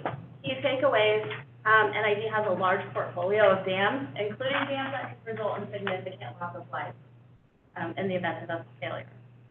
Dam safety or dam maintenance needs and costs will continue to rise due to the age of the dams. Regulatory requirements and associated costs will continue to escalate, especially as we're preparing for these upcoming Part 12B comprehensive assessments. And it just seems like the regulatory environment is just growing exponentially. And our ODSP audit has indicated that NID's dam safety program is understaffed based on the number of dams, the age of the dams, and the increasing regulatory requirements. And that's something that we're currently working on right now in restructuring. You're understaffed by how many? Well, it's, like I said before, we have me, we have our consultant, which I don't think was considered in the audit. And then we recently kind of recruited this 0.5 FTE to start. The 1 and 1.5, yeah, 1.5, yeah. As well. But it seems. Volunteers that want to learn. But it seems like your consultant might save us a little money and provide expertise that we don't have to train. It depends because, you know, I have been using our consultant, Connect Fleming, to really kind of perform a lot of functions that we would have consultants do with smaller contracts. And so when we need like a small structural analysis or something, I've been using Connect Fleming for that. So the goal is to kind of bring them in and have them act more as almost like they work with me and Yeah, supplemental staff. Oh, there you go. Thank you. So ideally, we would at least have two, and we had when Dar, if everyone remembers when Dar retired, at that point, we had Dar and Lacey. Dar retired, we couldn't ever backfill Dar, so then we went with the opportunity of consultant services, and then now we are using consultant services. Lacey needs some immediate help, so we have reassigned this half person to help her. We're trying to, get some other help, but yes, likely we do need at least one full-time FTE. One of the things that we're seeing going through budgeting is there's a lot of costs associated with management of all these regulations, whether it's dam safety or hydro compliance or NERC compliance. I mean, it's just nonstop having to monitor, report, inspect, have biology, whoever's go out, do inspections. It's just a handful. So those costs over the next 10 years will be going up. And they're expensive staff, right? They're all professional level staff, and they're hard to recruit for. You're in a good position, it sounds like. Yeah. Hard to recruit for. Hard to recruit for, yeah. The queen of the dams. I kind of have been thinking of more like Laura. You're a Laura. We'll name Loma Rica after you. The Lorax Dam. Okay, so, yeah, if you have any more questions or. Appreciate it. Good work. It's a challenge. Thank you. That was really a great presentation. What? Because I do. I'll fly the drone if she needs me. He's got a drone volunteer over there. Rich is handy with the backhoe. Karen, bring her donkey down. Bring out the excavator. I'll bring goats. You're in. I'll bring goats from my friend. Wow. Thank you. Okay, thank you. So, general manager's report? I have nothing to report. This whole meeting has been your report. Yeah, we have our hands full at PG&E, but I think things will settle down. We're thinking by, mid-next week. Well, people thanks for getting that water in the canals. It's changing. It's probably changed since I talked to them on the way in this morning. Yeah. It changes but- every 5 seconds. There's water. But Yes. the change is good because they're running some water. Well, they're trying to maximize water while they're testing, and there's a Right. lot of ways to move water, so it's a dynamic situation right now. All right, director's report, who wants to start? I'll start. And then I'll go after Chris. So just one thing, goes to the staff. I have a friend that, was trying to repair a pipe. Turns out there were 6 pipes in the ditch. So he dug up one of them, and, his comment was, I got exceptional help from NID. They came out, turned the water off. The people are all respectful and nice when you talk to them on the phone. So kudos to the staff for that. It's always great to have stories like that. Mm-hmm. And then he said, anyway, it's a mess. When you dig up the neighbor's pipe, it's 20 gallons a minute. Yeah, that's all. Let's see, I want to give a nice public shout out here to, I'm sorry. To you. I know, that was not the shout out. Oh my God. Rich reached over and. This is somebody whose lack of sleep, I'm so sorry. Chip was my hero. I know. I know. I couldn't remember your name. Anyway. Starts with a C, not an S. I know. Chip and I, but mostly Chip, did a presentation for the, now I'm gonna not forget this, Cascade Shores Homeowners Association, and it was really well done. Chip was wonderful. We got great kudos. Sorry, everybody, I can't remember what I was gonna say. So, thank you. It was really great, and, good news travels fast. They all talked to each other, and it was well received, so that was terrific. All of this today, both PG&E and then this dam safety stuff brought up something for me that I guess this is the place to bring it up, is that, first of all, we haven't finished our plan for water. And I'm wondering where we get that in. And then what seems really critical to me, especially in light of this dam safety stuff, and all of the other things we have, we have the other FERC requirements, we have the South Yuba Canal infrastructure, we have, Rollins Raise potentially or not, I don't know, Combi Scour. I mean, I'm hearing all of these major things that would require, in some degrees, bond funding. Was that correct? I mean, some will come from state and federal grants, hopefully. Talk about it anyway. But some, we might have to go to bonds. And so then that led me to, well, what is our capacity? How much can we borrow, in relationship to these projects? Because I know we have a debt coverage ratio we have to have. It's a discussion that will go into the rates discussion. And it just sort of seems to get bigger and bigger, and this dam safety discussion really brought it home to me. So my question is, do we as a board have any interest in having a special kind of workshop? I'm sure you're going to give me the stink eye on how much can we borrow and how much are we going to need for all of these different things that are identified in the last little bit. So, Director Hull and Director Calder has also requested this information when we bring back really? any. Mm-hmm. Oh, I thought it was just my own perfect idea. No, we already. Oh, okay, sorry. Good ideas. I've been wondering the same question, the borrow versus the, how much. It has to do, it's a big analysis that goes into cash flow, how the market's doing, projections. Right. And you're not gonna get the absolute answer. The answer comes when you get closer on. to. Well, how I the imagine market- there's a range, I'm not right? gonna tell you today we're gonna bond, and then, because we, we may not, if the market's not, we may take action. Exactly, right. But I mean, it'd just be interesting, it's like, well, what is the price tag for this laundry list of things that we know we have to do?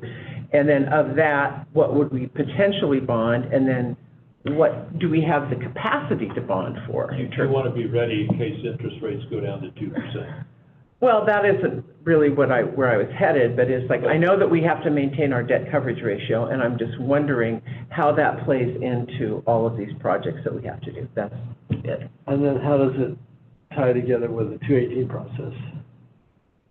Well, then there's that. 218. 218. Right. Yeah. 218. So, okay, that was, but yeah, the plan for water, seems like we gotta finish it, it just kind of like fell flat. Yeah, we've been just.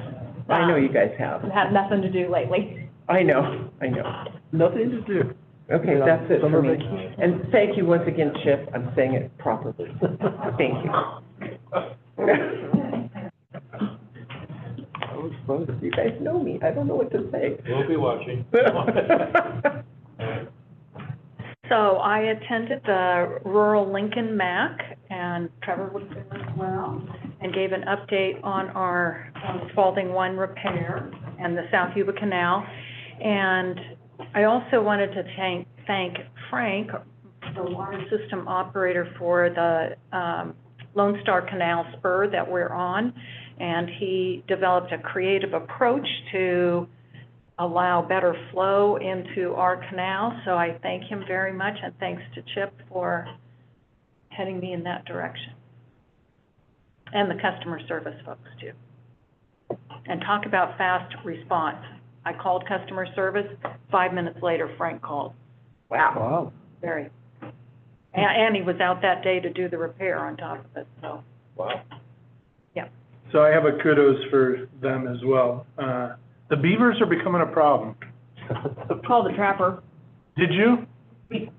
I don't like to talk about this on camera. Yeah, well, so I understand, and I'm a big supporter of the beavers, but they are killing all the trees on Doty Ravine, which is my property, and an adjacent farm that has a beautiful production and was also negatively impacted. They're actually redirecting the water away from people pumping. I don't pump out of Doty, so I'm not impacted. Did you wrap your trees yet with fire? That is the next step. We do that. Yeah, so we will do that, but the staff did get plum possum water going, so thank you for that. They're very happy, but You gotta call the trapper. we gotta figure out with Wygant and the PCCP folks, now that they took out the cattle dams and brought the beavers in, who's managing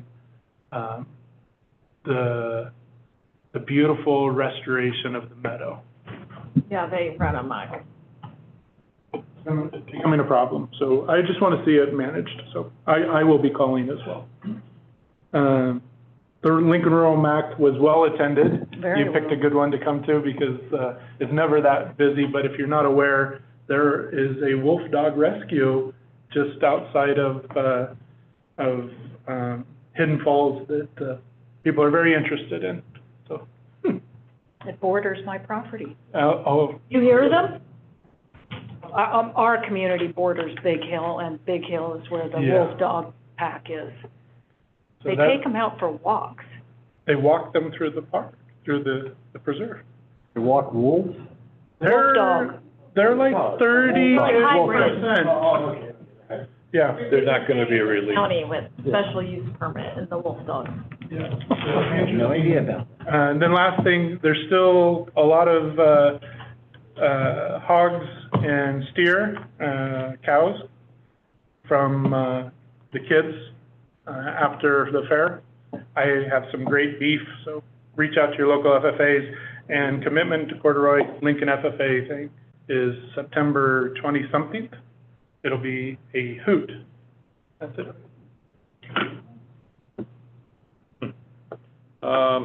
So went to the Penn Valley Community Center. If people aren't knowing what that is, put a community center about 10,000 square feet in Penn Valley. Been working on it a while, but things are moving forward.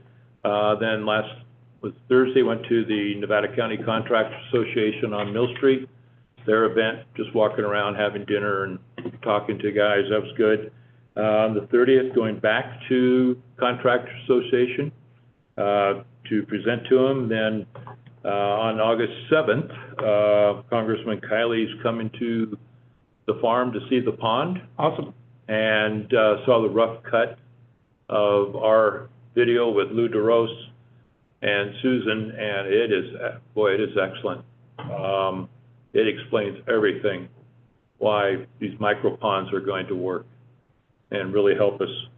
Also talked to a man who has had property on 4 of our canals and has nothing but professional, great what you guys do. Thank you for doing it. So big kudos to everyone. So, anything, Dustin? Yeah? All right, we're adjourned. No one's suing us.